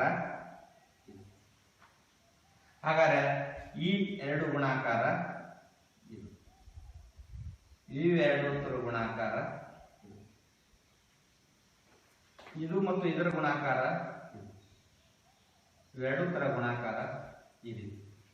ಹಾಗಾದ್ರೆ ನೋಡ್ರಿ, ನಾನೇನ್ ಮಾಡಿಲ್ಲ, ಇಲ್ಲಿ ಇರುವಂತ ಪದಗಳು ಎರಡು, ಇಲ್ಲಿ ಇರುವಂತ ಪದ ಇದು ಒಂದೇ ಬ್ರಾಕೆಟ್ ನಲ್ಲಿ ಇರುವುದು. ಈಗ ಮೊದಲು ನಾನೇನ್ ಮಾಡಿದ್ದೇನೆ, ಇಲ್ಲಿ ಇರುವಂತ ಎರಡು ಪದಗಳಿಗೆ ಒಂದೇ ಪದ ಗುಣಾಕಾರ ಮಾಡಿದ್ದೇನೆ. ಹಾಗಾದ್ರೆ ಏನ ಈ ಗುಣಾಕಾರ ಮಾಡಿದಾಗ ಈ ಗುಣಾಕಾರ ಈ ರೀತಿ ಒಟ್ಟು ಬರ್ತದೆ. ಪ್ರತಿಯೊಂದು ಬ್ರಾಕೆಟ್ ತೆಗೆದು ನಾವು ಗುಣಾಕಾರ ಮಾಡ್ತಾ ಹೋದಾಗ ಅವು ಅಷ್ಟೇ ಇದ್ವು ಅಂದ್ರ, ಈಗ ನಮ್ಗ ಏದಿಂದ ಇರುವಂತ ವೇಸ್ ಅದಾವು. ಇಲ್ಲಿ ನೋಡಿ, ಏದಿಂದ ಗುಣಾಕಾರ ಇದು ಒಂದದ, ಇದು ಎರಡದ, ಮೂರದ. ಈ ಮೂರನ್ನು ನಾನೇನ್ ಮಾಡ್ತೀನಿ ನೋಡಿ, ಇದಕ್ಕೂ ಗುಣಾಕಾರದ, ಇದಕ್ಕೂ ಗುಣಾಕಾರದ, ಇದಕ್ಕೂ ಗುಣಾಕಾರ. ಆದ್ದರಿಂದ ಈ ಮೂರರಿಂದ ಏನ ಬ್ರಾಕೆಟ್ ನಲ್ಲಿ ಇಟ್ಟು ಹೊರ ತೆಗೆದುಕೊಳ್ತೀನಿ. ಅದರಂತೆ ಡಿ ದಿಂದ ನೋಡಿ, ಇದು ಡಿ ದಿಂದ, ಇದು ಡಿ ದಿಂದ, ಇದು ಡಿ ದಿಂದ. ಆದ್ದರಿಂದ Q minus R bracket P minus 1 ಇದ್ದು ಪ್ಲಸ್ ಇದು ಡಿ, ಇದು R minus P Q minus 1, ಇದು ಡಿ ಈ ಕಡೆ ತಗೊಂಡಿನಿ. ಇದು P minus Q R minus 1. ಈ ಮೂರು ಪದಗಳು ಡಿ ದಿಂದ ಗುಣಾಕಾರ ಇರುವುದರಿಂದ ಇಲ್ಲಿ ಡಿ ಸಾಮಾನ್ಯ ಪದ ತೆಗೆದುಕೊಂಡಿದ್ದೀನಿ, ಇಲ್ಲಿ ಎ ಸಾಮಾನ್ಯ ಪದ ತೆಗೆದುಕೊಂಡಿದ್ದೀನಿ. ಹಾಗಾದ್ರೆ ಈಗ ಬ್ರಾಕೆಟ್ ತೆಗೆದು ಗುಣಾಕಾರ ಮಾಡಿದಾಗ ಅಥವಾ ಕೂಡಿಸಿದಾಗ ಅಥವಾ ಏನಾಗ್ತದೆ ಅನ್ನೋದು ಇಲ್ಲಿ ನೋಡಿ. ಬ್ರಾಕೆಟ್ ತೆಗೆದು ಓಪನ್ ಮಾಡಿದೆ ಅಂದ್ರೆ ಕ್ಯೂ ಮೈನಸ್ ಆರ್, ಇಲ್ಲಿ ಯಾವುದೇ ಪದ ಮುಂದೆ ಗುಣಾಕಾರ ಇಲ್ಲ, ಆದ್ದರಿಂದ ನೇರವಾಗಿ Q minus R plus R minus P plus P minus Q. ನೋಡ್ರಿ, ಮೈನಸ್ ಕ್ಯೂ ಪ್ಲಸ್ ಕ್ಯೂ ಎರಡು ಕ್ಯಾನ್ಸಲ್ ಆಗ್ತದೆ, minus R plus R cancel ಆಗ್ತದೆ, ಮೈನಸ್ ಪಿ ಪ್ಲಸ್ ಪಿ ಈ ಒಟ್ಟು ಒಂದಕ್ಕೊಂದು ಕ್ಯಾನ್ಸಲ್ ಆಗಿರೋದ್ರಿಂದ ಇಲ್ಲಿ ಬರುವಂತ ಪದ ಏನಾಗ್ತದೆ, 0 ಆಗ್ತದೆ, ಏಕಿದೆ. ಸರಿನಾ? ಹಾಗಾದರೆ ಇಲ್ಲಿ ನೋಡ್ರಿ, ಕ್ಯೂ ಮೈನಸ್ ಪಿ ಇವೆರಡು ಗುಣಾಕಾರ ಮಾಡಿದಾಗ ಪಿ ಕ್ಯೂ, ಇದನ್ನು ಗುಣಾಕಾರ ಮಾಡಿದಾಗ ಮೈನಸ್ ಕ್ಯೂ. ನಂತರ ಆರ್ ಮೈನಸ್ ಆರ್ ಮತ್ತು ಪಿ ಗುಣಾಕಾರ ಮಾಡಿದಾಗ minus P R. P R ಅಥವಾ ಆರ್ ಪಿ ಬರೆದ್ರು ನಡೀತದೆ, ಬಟ್ ಕ್ಯಾನ್ಸಲ್ ಮಾಡಲಿಕ್ಕೆ ನಮ್ಮ ಅನುಕೂಲ ಆಗುವುದು ಎನ್ನುವಂತ ಒಂದು ಉದ್ದೇಶದಿಂದ ಒಂದೇ ರೀತಿ ಆಗುವಂತೆ ಸಂಖ್ಯೆಗಳನ್ನು ನಾವು ಬರೆದಿದ್ದೀವಿ. ಗುಣಾಕಾರ ಮಾಡಿದಾಗ ಅದಲು ಬದಲು ಮಾಡಿದಾಗ ಯಾವುದೇ ರೀತಿ ಬೆಲೆಯಲ್ಲಿ ವ್ಯತ್ಯಾಸ ಆಗುವುದಿಲ್ಲ ಅನ್ನುವಂಥ ಒಂದು ಕಾರಣವನ್ನು ನಾವು ತಿಳ್ಕೊಂಡಿದ್ದೀರಿ. ಆ ಒಂದು ರೀತಿಯಿಂದ ಪಿ ಕ್ಯೂ ಪಿ ಅನ್ನುವಂಥದ್ದನ್ನ ಪಿ ಕ್ಯೂ ಬರೆದಿದ್ದೀನಿ, ಪಿ ಆರ್ ಅನ್ನ ಇಲ್ಲಿ ಬರ್ತೀನಿ. ಮತ್ತು ಅದೇ ರೀತಿಯಾಗಿ ಇಲ್ಲಿ ಮೈನಸ್ ಪ್ಲಸ್ ಆಗ್ತದೆ, ಆರ್ ಮತ್ತು 1 ಗುಣಾಕಾರ ಮಾಡಿದ್ರೆ ಆರ್ ಬರ್ತದೆ. ಇದೇ ರೀತಿ ಇಲ್ಲಿ ಮುಂದೆ ಎರಡನೇ ಪದ ನೋಡಿ, R into Q, R Q ಇದ್ದದ್ದನ್ನ ಕ್ಯೂ ಆರ್ ತಂದಿದ್ದೀನಿ. ಆರ್ ಇಂಟು 1 ಮೈನಸ್ ಆರ್ ಆಗ್ತದೆ, minus P into Q minus P Q ಆಗ್ತದೆ, ಮೈನಸ್ ಮೈನಸ್ ಪ್ಲಸ್ ಪಿ ಆಗ್ತದೆ. ಅದರಂತೆ ಇಲ್ಲಿ ಪಿ ಮತ್ತು ಆರ್ ಗುಣಾಕಾರ ಮಾಡಿದ್ರೆ ಮತ್ತೆ ಪ್ಲಸ್ ಪಿ ಆರ್ ಆಗ್ತದೆ, ಪಿ ಇಂದ ಮೈನಸ್ 1 ಗುಣಾಕಾರ ಮೈನಸ್ ಪಿ ಆಗ್ತದೆ, minus Q into R minus Q R ಆಗ್ತದೆ, ಮೈನಸ್ ಮೈನಸ್ ಪ್ಲಸ್ ಆಗ್ತದೆ, ಕ್ಯೂ 1 ಕ್ಯೂ ಆಗ್ತದೆ. ಇದು ಡಿ ಗೆ ಡಿ. ಹಾಗಾದ್ರೆ ಇಲ್ಲಿ ನೋಡಿ ವಿದ್ಯಾರ್ಥಿಗಳೇ, ನಾನು ಈ P Q minus P Q cancel ಆಗ್ತದೆ, minus Q plus Q cancel ಆಗ್ತದೆ, minus P R plus P R cancel ಆಗ್ತದೆ, plus R minus R cancel ಆಗ್ತದೆ, plus Q R minus Q R cancel ಆಗ್ತದೆ, ಇನ್ನ ಪ್ಲಸ್ ಪಿ ಮೈನಸ್ ಪಿ. ಯಾವ ಉಳಿದು ವಿದ್ಯಾರ್ಥಿಗಳಲ್ಲಿ ಯಾವ ಉಳಿಯೋದಿಲ್ಲ, ಎಲ್ಲವೂ ಕ್ಯಾನ್ಸಲ್ ಆದವು. ಆದ್ದರಿಂದ ಇರುವ ಪದ ಇದು 0 ಆಗ್ತದೆ. ಇಂಟು ಡಿ,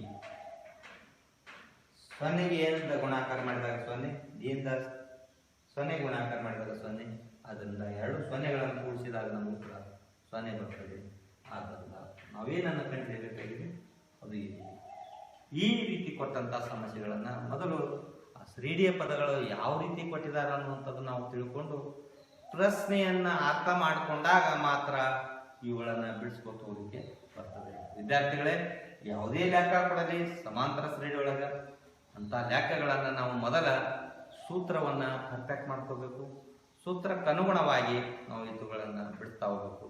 ಕೆಲವೊಮ್ಮೆ ಪದಗಳ ಬೇರೆ ಬೇರೆ ಪದಗಳನ್ನ ದೂರ ಪದಗಳನ್ನ ಕೊಟ್ಟು ಅಥವಾ ಅವುಗಳ ಅನುಪಾತಗಳನ್ನು ಕೊಟ್ಟು ಅವುಗಳ ಮೊತ್ತ ಕೊಟ್ಟು ಈ ರೀತಿ ಯಾವುದೇ ಒಂದು ಹಂತ ಕೊಟ್ಟರೂ ಸಹಿತ ಅದನ್ನು ಅರ್ಥ ಮಾಡಿಕೊಂಡು ಯಾವ ಸೂತ್ರ ಅಲ್ಲಿ ಸಂಬಂಧಪಡ್ತದ ಅನ್ನುವಂಥದ್ದು ತಾವು ತಿಳ್ಕೊಂಡಿದ್ದೆ ಆದ್ರೆ ಅದು ಸಂಬಂಧಪಟ್ಟಂತ ಲೆಕ್ಕಗಳನ್ನು ನೀವು ಬಿಡಿಸಿದ್ದೆ ಆದ್ರೆ ಈ 4 ಅಂಕದ ಪ್ರಶ್ನೆಗಳನ್ನು ತಾವು ಸರಳವಾಗಿ ಬಿಡಿಸಲಿಕ್ಕೆ ಸಾಧ್ಯ ಆಗ್ತದ ಅನ್ನುವಂಥ ಒಂದು ವಿಚಾರ ಈಗಾಗಲೇ ಈ 2 ಲೆಕ್ಕಗಳನ್ನು ಬಿಡಿಸಿದ ರೀತಿಯಲ್ಲಿ ಈ ಒಂದು 2 ಲೆಕ್ಕಗಳನ್ನು ತಮ್ಮ ಒಂದು ಪ್ರಾಕ್ಟೀಸ್ ಸಲುವಾಗಿ ತಾವು ಇವುಗಳನ್ನು ಬಿಡಿಸಿದರೆ ಇನ್ನಷ್ಟು ಸರಳ ಆಗಲಿಕ್ಕೆ ಸಾಧ್ಯ ಅಂತ ಅನ್ನುವಂಥದ್ದು ನನ್ನ ಒಂದು ಅನಿಸಿಕೆ. ವಿದ್ಯಾರ್ಥಿಗಳ ಸಮಾಂತರ ಶ್ರೇಣಿಯೊಂದರಲ್ಲಿ 13ನೇ ಪದ ಅದರ 10ನೇ ಪದದ 2ರಷ್ಟಿದೆ ಮತ್ತು ಅದರ 3ನೇ ಪದವು 6ನೇ ಪದದ 2ರಷ್ಟಕ್ಕಿಂತ 6 ಹೆಚ್ಚಾಗಿದ್ದರೆ ಶ್ರೇಣಿಯ ಮೊದಲ 3 ಪದಗಳನ್ನು ಕಂಡಿದೆ ಅಂತ ಹೇಳ್ತಾರೆ. ಈ ರೀತಿ ಕೊಟ್ಟಂತ ಸಮಸ್ಯೆಯನ್ನ ತಮಗೆ ಕಠಿಣ ಅನಿಸಿದ್ರೆ ನಾನು ಒಂದಿಷ್ಟು ಸುಳು ಕೊಟ್ಟಿದ್ದೇನೆ. ಬಟ್ ಇದು ಪರೀಕ್ಷೆಯಲ್ಲಿ ಸುಳು ಸಿಗುವುದಿಲ್ಲ ವಿದ್ಯಾರ್ಥಿಗಳೇ, ತಿಳಿದುಕೊಳ್ಳುವ ಸಲುವಾಗಿ ಮಾತ್ರ ಕೊಟ್ಟಿದ್ದೇನೆ. ಇದು ಪರೀಕ್ಷೆಗೆ ಕೊಡುವುದಿಲ್ಲ. ಇವು ಪ್ರಶ್ನೆ ಮಾತ್ರ ಪರೀಕ್ಷೆಯಲ್ಲಿ ಅವಕಾಶ ಇರುತ್ತದೆ. ತಾವು ಇವುಗಳನ್ನು ಬಿಡಿಸಲಿಕ್ಕೆ ಅನುಕೂಲ ಆಗಲಿ ಅನ್ನುವಂಥ ಒಂದೇ ಒಂದು ದೃಷ್ಟಿಯಿಂದ ನಾನು ಇಲ್ಲಿ ಸುಳುವನ್ನು ನೀಡಿದ್ದೇನೆ. ಆದರೆ ಈ ರೀತಿ ಸುಳುಗಳು ಪರೀಕ್ಷೆಗೆ ಇರುವುದಿಲ್ಲ, ದಯವಿಟ್ಟು ಗಮನಿಸಿ. ಈ ರೀತಿ 13ನೇ ಪದ 10ನೇ ಪದದ 2ರಷ್ಟು, 3ನೇ ಪದ 6ನೇ ಪದದ 2ರಷ್ಟಕ್ಕಿಂತ 6 ಹೆಚ್ಚು. ಈ ಒಂದು ಹೇಳಿಕೆಯನ್ನ ನಾವು ಈ ರೀತಿ ಬರೆದುಕೊಂಡು ಮತ್ತು 2 ಚರಾಕ್ಷರ ಸಮೀಕರಣಗಳನ್ನು ನಾವು ಏನು ಒಂದು ವ್ಯರ್ಚಿಸುವಂತ ವಿಧಾನ ಆಗಿರ್ಬೋದು, ಯಾವುದೇ ಒಂದು ವಿಧಾನದಿಂದ ನಾವು ಈ ಸಮಸ್ಯೆಯನ್ನು ಬಿಡಿಸಿ ಅಲ್ಲಿ ಮೊದಲೇ ಪದ ಅಥವಾ ಸಾಮಾನ್ಯ ವ್ಯತ್ಯಾಸ ಕಂಡುಹಿಡಿದಿದ್ದಾದ್ರೆ ಈ ಸಮಸ್ಯೆಗಳನ್ನು ಬಿಡಿಸಲಿಕ್ಕೆ ಸಾಧ್ಯ ಆಗ್ತದೆ. ಅದಕ್ಕೆ ಇದು ಒಂದು ಸುಳುವನ್ನು ತಮಗೆ ಬಿಡಿಸಲಿಕ್ಕೆ ನಾನು ಕೊಟ್ಟಿದ್ದೇನೆ. ಅದೇ ರೀತಿ ಇಲ್ಲಿ ಮೊದಲ ಪದ 2 ಇರುವ ಸಮಾಂತರ ಶ್ರೇಣಿಯೊಂದರಲ್ಲಿ ಮೊದಲ 5 ಪದಗಳ ಮೊತ್ತವು ಮುಂದಿನ 5 ಪದಗಳ ಮೊತ್ತದ 4ನೇ 1 ಭಾಗದಷ್ಟಿದೆ. ಆದ್ದರಿಂದ ಈ ಮೊದಲನೇ 20 ಪದಗಳ 20ನೇ ಪದ -112 ಎಂದು ಸಾಧಿಸಿ ಮತ್ತು 20 ಪದಗಳ ಮೊತ್ತವನ್ನು ಕಂಡಿದೆ ಅಂತ ಹೇಳಿದ್ದಾರೆ ವಿದ್ಯಾರ್ಥಿಗಳಿಗೆ. ಅದಕ್ಕೆ ಇದಕ್ಕೂ ನಾನು ತಾವು ಬಿಡಿಸಲಿ ಅನ್ನುವಂತ ಒಂದು ಉದ್ದೇಶ ಸಲುವಾಗಿ ಯಾವ ರೀತಿ ಮೊದಲನೇ 5 ಪದಗಳ ಮೊತ್ತ ಮುಂದಿನ 5 ಪದಗಳ ಮೊತ್ತದ 4ನೇ 1ರಷ್ಟು, ಈ ರೀತಿ ಇವುಗಳ ಹಂತಗಳನ್ನು ನಾವು ಬಿಡಿಸ್ಕೋಬೇಕು. ಇವುಗಳನ್ನ ಸಂಕ್ಷಿಪ್ತ ಮಾಡ್ಕೊತ ಹೋದಾಗ ಬೇರೆ ರೀತಿ ಪದಗಳನ್ನ ತುಂಬಿಕೊಂಡಿದ್ದಾಗ ನಾವು an = a + n - 1 d ಅನ್ನುವಂತ ಒಂದು ಸೂತ್ರವನ್ನು ಎಲ್ಲಕ್ಕೂ ಬಳಕೆ ಮಾಡಿ ತುಂಬಿದಾಗ ಈ ಸಮಸ್ಯೆಗಳನ್ನು ಬಿಡಿಸಲಿಕ್ಕೆ ಸರಳ ಆಗ್ತದೆ. ಅವಾಗ d ಬೆಲೆ ಸಿಗ್ತದೆ, ನಂತರ a ಬೆಲೆ ಸಿಗ್ತದೆ. ಅವಾಗ ನೀವು ಈ 20ನೇ ಪದದಲ್ಲಿ a ಮತ್ತು d ಬೆಲೆ ತುಂಬಿದಾಗ ನಿಮಗೆ -112 ಬರ್ತದೆ. ಅದೇ ರೀತಿ a ಮೊದಲನೇ ಪದ ಗೊತ್ತಿದೆ, ಸಾಮಾನ್ಯ ವ್ಯತ್ಯಾಸ ಗೊತ್ತಿದೆ, 20 ಪದಗಳ ಮೊತ್ತ ಕಂಡುಹಿಡಿದ್ರೆ ಅಂದ್ರೆ ಅವಾಗೂ ಸಹಿತ ಅದರ ಬೆಲೆ ಬರ್ತದೆ. ಈ ರೀತಿ ಈ ಪ್ರಶ್ನೆಗಳನ್ನ ನೀವು ಬಿಡಿಸಿದಾಗ ನಿಮ್ಗೆ ಅದು ಅಭಿರುಚಿ ಹೆಚ್ಚಾಗ್ತದೆ, ಇಂಥ ಲೆಕ್ಕಗಳನ್ನು ಬಿಡಿಸಲಿಕ್ಕೆ ನಿಮ್ಗೆ ಅನುಕೂಲ ಆಗ್ತದೆ ಅನ್ನುವಂಥ ಒಂದು ದೃಷ್ಟಿ ಇಟ್ಟುಕೊಂಡು ನಾನು ಇಲ್ಲಿ 2 ಸುಳುಗಳನ್ನು ಮಾತ್ರ ಕೊಟ್ಟಿದ್ದೀನಿ. ಈ ಸುಳುಗಳು ಪರೀಕ್ಷೆಯಲ್ಲಿ ತಮಗೆ ಬರುವುದಿಲ್ಲ ವಿದ್ಯಾರ್ಥಿಗಳೇ. ಅದಕ್ಕೆ ಪ್ರಶ್ನೆಗಳನ್ನು ಅರ್ಥ ಮಾಡ್ಕೊಳ್ಬೇಕು. ಈ ರೀತಿ ಅವುಗಳನ್ನು ಬಿಡಿಸುವಂತ ಹಂತಗಳನ್ನು ತಾವು ಅನುಸರಿಸಬೇಕಂತ ನನ್ನ ಒಂದು ವಿನಂತಿ. ವಿದ್ಯಾರ್ಥಿಗಳೇ, ನಾವು ಈ 4 ಅಂಕದ ಪ್ರಶ್ನೆಗಳಲ್ಲಿ ಒಂದು 3ನೇ ಅಧ್ಯಾಯದ ತ್ರಿಭುಜಗಳಲ್ಲಿ ಸಂಬಂಧಪಟ್ಟಂತೆ ಒಂದು ಪ್ರಮೇಯ ಮಾತ್ರ ಕಂಪಲ್ಸರಿ 4 ಅಂಕದ ಪ್ರಶ್ನೆಗಳಲ್ಲಿ ಬರುವಂತ ಸಾಧ್ಯತೆ ಇದೆ. ತಪ್ಪಿದರೆ 5 ಅಂಕದ ಪ್ರಶ್ನೆಯಾಗಿ ಮಾರ್ಪಾಡಾಗುವ ಸಾಧ್ಯತೆ ಇದೆ. ಹಾಗಾದ್ರೆ ಇಲ್ಲಿ 4 ಅಂಕದ ಪ್ರಶ್ನೆ ಬಂದಾಗ ನಮಗೆ ಒಂದು ತ್ರಿಭುಜಗಳಲ್ಲಿ ಪೈಥಾಗೋರಸ್ನ ಪ್ರಮೇಯ ಅಂತ ಪ್ರಸಿದ್ಧ ಆದಂತಹ ಒಂದು ಪ್ರಮೇಯ. ಒಂದು ಲಂಬಕೋನ ತ್ರಿಭುಜದಲ್ಲಿ ವಿಕರ್ಣದ ಮೇಲಿನ ವರ್ಗವು ಉಳಿದೆರಡು ಬಾಹುಗಳ ವರ್ಗಗಳ ಮೊತ್ತಕ್ಕೆ ಸಮನಾಗಿರುತ್ತದೆ ಎಂದು ಸಾಧಿಸಿ. ಇದು 5 ಅಂಕದ ಪ್ರಶ್ನೆ ಆದಾಗ ಪೈಥಾಗೋರಸ್ನ ಪ್ರಮೇಯನ್ನ ನಿರೂಪಿಸಿ ಮತ್ತು ಸಾಧಿಸಿ ಅನ್ನುವಂತ ಒಂದು ಪ್ರಶ್ನೆ ಆಗಿರುತ್ತದೆ. 4 ಅಂಕದ ಪ್ರಶ್ನೆ ಇದ್ದಾಗ ಅವರು ನೇರವಾಗಿ ಈ ಒಂದು ಹೇಳಿಕೆಯನ್ನು ಕೊಡ್ತಾ ಇದ್ದಾರೆ. ಹಾಗಾದರೆ ಈ ಹೇಳಿಕೆಯಲ್ಲಿ ಈ ನಿರೂಪಣೆಯಲ್ಲಿ ದತ್ತ ಇದೆ, ಸಾಧನೆ ಇದೆ, ಸಾಧನೆ ಇದೆ. ಈ 3 ಅಂಶಗಳನ್ನು ಒಳಗೊಂಡಂತ ಇದು ಒಂದು ನಿರೂಪಣೆ ಆಗಿರ್ತದೆ. ಅದರಲ್ಲಿ ನಮಗೆ ಪ್ರಮೇಯವನ್ನು ಸಾಧಿಸಲಿಕ್ಕೆ ಬೇಕಾಗುವಂತ ಒಂದು ರಚನೆಯನ್ನು ನಾವು ಮಾಡಿಕೊಳ್ಬೇಕಾಗ್ತದೆ. ಇಲ್ಲಿ ಒಂದು ಲಂಬಕೋನ ತ್ರಿಭುಜ ABC, ವಿಕರ್ಣದ ಮೇಲಿನ ವರ್ಗ ನೋಡ್ರಿ, ವಿಕರ್ಣದ ಮೇಲಿನ ವರ್ಗ ಹೆಂಗ್ ಬರ್ತದೆ, ಉಳಿದೆರಡು ಬಾಹುಗಳ ಮೇಲಿನ ಎ ಬಾಹುಗಳ ಮೇಲಿನ ವರ್ಗ, ಇದರ ವರ್ಗ, ಇದರ ವರ್ಗ, ಈ ಬಾಹುವಿನ ಮೇಲಿನ ವರ್ಗ ಸಮ ಇರುತ್ತದೆ ಎಂದು ಸಾಧಿಸಿ ಅಂತ ಹೇಳ್ತಿದ್ದಾರೆ. ಉಳಿದೆರಡು ಬಾಹುಗಳ ವರ್ಗಗಳ ಮೊತ್ತಕ್ಕೆ ಸಮನಾಗಿರ್ತದೆ ಎಂದು ಸಾಧಿಸಿ. ದತ್ತದಲ್ಲಿ ಏನಿದೆ, ಒಂದು ಲಂಬ ಕೋನ ತ್ರಿಭುಜದಲ್ಲಿ ಅಂದಾಗ ಒಂದು ಲಂಬ ಕೋನ ತ್ರಿಭುಜ, ಇದರಲ್ಲಿ ಲಂಬ ಕೋನ ತೋರಿಸಬೇಕು, ಕೋನ್ ಬಿ. ಅದಕ್ಕೆ ABC ಯಲ್ಲಿ ಕೋನ್ ABC = 90 ಡಿಗ್ರಿ ಇದು ದತ್ತ ಕೊಟ್ಟಿದ್ದು. ಸಾಧಿಸಲಿಕ್ಕೆ ಕೇಳಿದಂತದ್ದು ಸಾಧನೆಯ ಎರಡು ಬಾಹುಗಳ ಮೇಲಿನ ವರ್ಗಗಳ ಮೊತ್ತಕ್ಕೆ ವಿಕರ್ಣದ ವರ್ಗವು ಸಮನಾಗಿರುತ್ತದೆ. ಹಾಗಾಗಿ ಇದರಲ್ಲಿ ಎರಡು ಬಾಹುಗಳು, ಇದು ವಿಕರ್ಣ, ಇದರ ವರ್ಗಕ್ಕೆ ಸಮ ಇರ್ತದೆ.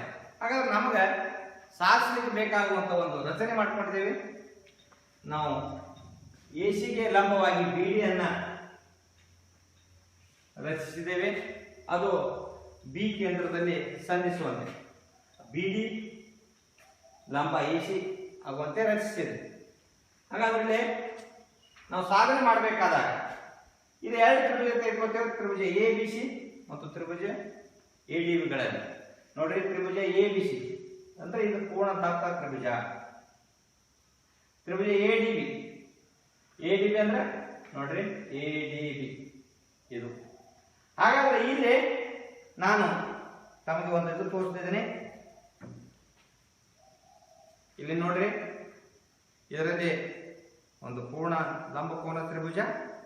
ಈ ತ್ರಿಭುಜದಲ್ಲಿ ಈ ತ್ರಿಭುಜಕ್ಕೆ ಸಂಬಂಧಪಟ್ಟಂತೆ ನಾವು ADB ನೋಡಿ,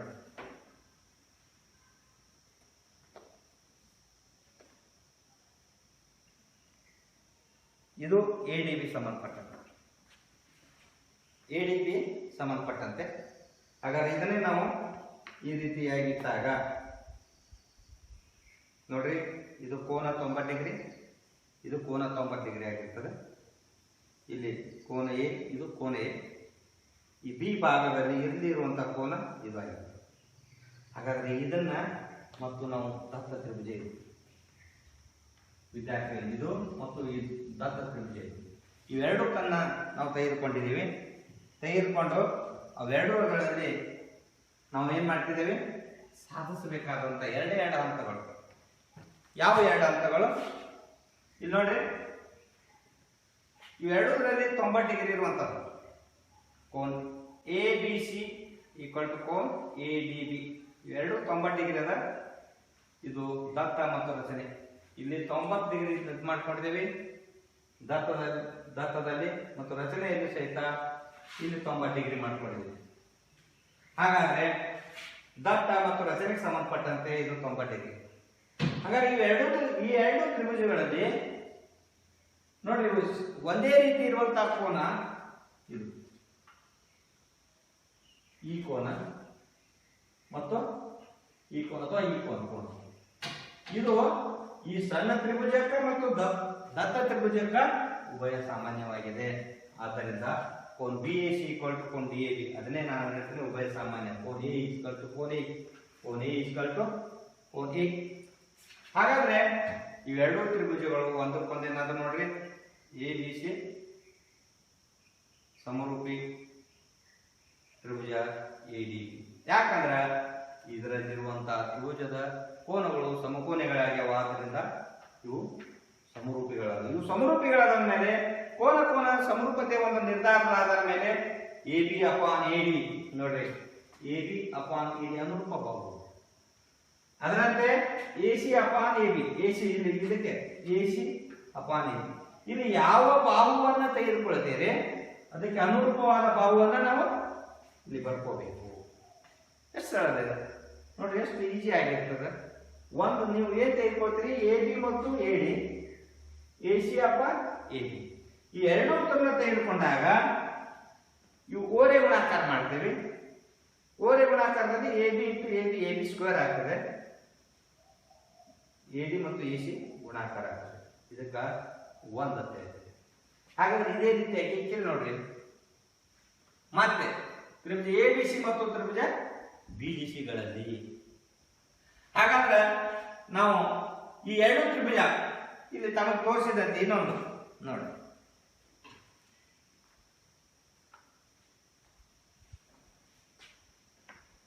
ಈ ತ್ರಿಭುಜ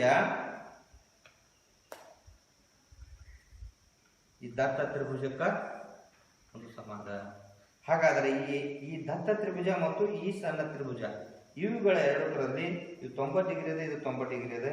ಇದಕ್ಕೆ ಉಭಯ ಸಾಮಾನ್ಯ ಸಿ ಇದೆ, ಸೇಮ್ ಅದರಂತೆ ಬಿ ಕೋನ ಈ ಭಾಗ ಆಗಿರುತ್ತದೆ. ಹಾಗಾದರೆ ದತ್ತ ತ್ರಿಭುಜ ಈ ತ್ರಿಭುಜ ಎರಡು ತ್ರಿಭುಜಗಳನ್ನು ನಾವು ಇವುಗಳನ್ನ ಈ ಒಂದು ಚಿತ್ರ ಮುಖಾಂತರ ನೋಡಿ ಚಿತ್ರ ಸಪ್ರೇಟ್ ಆಗಿ ಮಾಡ್ಕೊಂಡಿದ್ದಾಗ ನಮಗ ಬರೀಲಿಕ್ಕೆ ಅನುಪಾತಗಳನ್ನು ಬರೀಲಿಕ್ಕೆ ಸಮರೂಪತೆಯನ್ನು ಸಾಧಿಸಲಿಕ್ಕೆ ಸರಳ ಆಗ್ತದೆ ವಿದ್ಯಾರ್ಥಿಗಳೇ. ಆದ್ದರಿಂದ ಇದು ಒಂದು ಹಂತ, ಇದು ಎರಡು ಹಂತ, ಅವುಗಳ ಮೊತ್ತ ಕೂಡಿಸಿದ್ರೆ ಮೂರನೇ ಹಂತ ಇರುವಂತದ್ದು. ಈಗ ನೋಡೋಣ, ಇಲ್ಲೇ ಈ ರೀತಿ ತ್ರಿಭುಜ ಎ ಬಿ ಸಿ ಮತ್ತು ತ್ರಿಭುಜ ಬಿ ಡಿ ಸಿಗಳಲ್ಲಿ ಏನಿದೆ, ಕೋನ್ ಎ ಬಿ ಸಿ ಮತ್ತು ಈಕ್ವಲ್ ಟು ಕೋನ್ B D C. A B C B D C ಎರಡು ಏನದ 90 ಡಿಗ್ರಿ ಅದ. ಯಾಕಂದ್ರ ಇಲ್ಲಿ ದತ್ತ ಹೇಳಿದೇವೆ, ಇಲ್ಲಿ ರಚನೆ ಹೇಳಿದೇವೆ. ನೋಡ್ರಿ, ಇದು ಈ ಕಡೆ ಬರ್ತದೆ, ಇದು ಇಲ್ಲಿ ಬರ್ತದೆ. ಹಾಗಾದ್ರೆ ನಾವು ದತ್ತ ಮತ್ತು ರಚನೆ ಹೇಳ್ತಿದ್ದೀವಿ. ಇದೇ ಕೋನ್ ಎ ಸಿ ಬಿ ಮತ್ತು ಕೋನ್ ಎ ಸಿ ಡಿ ಇವೆರಡು ನೋಡ್ರಿ, ಎ ಸಿ ಬಿ ಕೋನ್ ಎ ಸಿ ಬಿ ಇದೆ, ಬಿ ಸಿ ಡಿ ಆಗಿದೆ, ಕೋನ್ ಬಿ ಸಿ ಡಿ, ಕೋನ್ ಬಿ ಸಿ ಡಿ ಎರಡು ಕೋನ್ ಸಿ ಸಿ ಸಂಬಂಧಪಟ್ಟಂತೆ ಇದೀಗ ತಮಗೆ ಒಂದು ಚಿತ್ರ ಇಲ್ಲಿ ನೋಡ್ರಿ, ತ್ರಿಭುಜ ಎ ಬಿ ಸಿ ಸಮರೂಪಿ ತ್ರಿಭುಜ ಬಿ ಡಿ ಸಿ. ಯಾಕಂದ್ರ ಎರಡೂ ತ್ರಿಭುಜದ ಮೂರು ಕೋನಗಳು ಪರಸ್ಪರ ಸಮಕೋನಿಗಳಾಗ್ಯಾವ. ಆದ್ದರಿಂದ ಸಮಕೋನೀಯ ತ್ರಿಭುಜಗಳು ಯಾವಾಗ ಸಮಕೋನೀಯ ತ್ರಿಭುಜಗಳ ಮೇಲೆ ಅವು ಸಮರೂಪಿಗಳಾಗಿರ್ತಾವ. ಇವು ಸಮರೂಪಿಗಳಾದ ಮೇಲೆ ಒಂದು ನಾವು ಕೋನ ಕೋನ ನಿರ್ಧಾರಕ ಗುಣಕ ಆಧಾರ ಮೇಲೆ ಇದು ಹೇಳಿದೆ, ನಾವು ಕೋನ ಸಮರೂಪತೆ ಆಧಾರ ಮೇಲೆ ಬಿ ಸಿ ಮತ್ತು ಅಪಾನ್ ಡಿ ಸಿ. ನೋಡಿ, ಬಿ ಸಿ ಅಂತಿದೆ ಇದು, ಆಗಲೇ A B upon B D ತೆಗೆದುಕೊಂಡಿದ್ದೇವೆ, ಈ B C upon D C ತೆಗೆದುಕೋಬೇಕು. ಬಿ ಸಿಗೆ ಅನುರೂಪ ಡಿ ಸಿ ಇದೆ, ಅಂದ್ರೆ A C upon B C ಎರಡಕ್ಕೂ ಸೇಮ್ ಆಯ್ತು. ನೋಡ್ರಿ, ಇಲ್ಲಿ A C upon A B, A C upon B C, ಇಲ್ಲಿ A C upon A B. ಈ ಬಾಹುಗಳು ಕಂಪಲ್ಸರಿ ಎರಡು ಇರ್ತದೆ. ಏನು ಬದಲಾವಣೆ ಅಂದ್ರೆ ಇಲ್ಲಿ ನಾವು ಎ ಬಿ ಪಾರ್ಶ್ವ ತೆಗೆದುಕೊಂಡಾಗ ಇಲ್ಲಿ ಕೆಳಗಿನ ಪಾದದ ಬಾಹುಗಳನ್ನು ತೆಗೆದುಕೋಬೇಕು. B C upon D C, ಹಾಗಾದ್ರೆ B C upon D C, A C upon ಓರೆ ಗುಣಾಕಾರ ಮಾಡಿದಾಗ ಬಿ ಸಿ ಮತ್ತು ಈ B C square equal to A C into D C ಆಗ್ತದೆ. ಎ ಸಿ ಮತ್ತು ಡಿ ಸಿ ಎರಡು ನೋಡ್ರಿ ಗುಣಾಕಾರ ಮಾಡಿದ್ರೆ ನಮಗೆ ಬರ್ತದೆ. ಹಾಗಾದ್ರೆ ಇಲ್ಲಿ ಇದು ಎರಡನೇ ಒಂದು ಸಮೀಕರಣ ಆಗ್ತದೆ. ಹಾಗಾದ್ರೆ ಈ ಒಂದು ಮತ್ತು ಎರಡನ್ನ ಕೂಡಿಸಿದಾಗ A B square plus B C square. ನೋಡ್ರಿ, ಎ ಬಿ ಸ್ಕ್ವೇರ್ ಅಂದ್ರ A C into A D, B C square ಅಂದ್ರೆ A C into D C. ಹಾಗಾದ್ರೆ ಇದರಲ್ಲಿ ಎ ಸಿ ಮತ್ತು ಇದರಲ್ಲಿ ಎ ಸಿ ಅದ, ಎರಡರಲ್ಲಿ ಎ ಸಿ ಅನ್ನ ನಾನು ಸಾಮಾನ್ಯ ಪದ ತೆಗೆದಿದ್ದೇನೆ. ಹಾಗಾದ್ರೆ ಉಳಿದಿದ್ದು A D plus D C. ಹಾಗಾದ್ರೆ ಎ ಡಿ ಮತ್ತು ಡಿ ಸಿ, ಇಲ್ಲಿ ನೋಡ್ರಿ, ಎ ಡಿ ಮತ್ತು ಡಿ ಸಿ ಇವು ಪೂರ್ಣ ಎ ಸಿಯ ಒಂದು ಭಾಗ ಆಗಿರ್ತದ. ಇದು ಪೂರ್ಣ ಒಂದು ಎ ಸಿಯ ಭಾಗ ಆಗಿರ್ತದ. ಹಾಗಾದ್ರೆ ಇಲ್ಲಿ ನಾವು ಇದನ್ನೇ ನಾವು ಎ ಡಿ ಮತ್ತು ಡಿ ಸಿ ಅನ್ನು ಕೂಡಿಸಿದಾಗ ಎ ಸಿ ಆಗ್ತದೆ. ಎ ಸಿ ಗುಣಾಕಾರ ಮಾಡಿದ್ರೆ A B square plus B C square is equal to A C square ಆಗ್ತದೆ. ಹಾಗಾದ್ರೆ ಇದನ್ನೇ ನಾವು ಕೂಡಿಸಿದಾಗ ಸಹಿತ ಇಲ್ಲಿ ನೋಡ್ರಿ, ನಮ್ಮ ಗಮನಕ್ಕೆ ತರ್ತೀನಿ.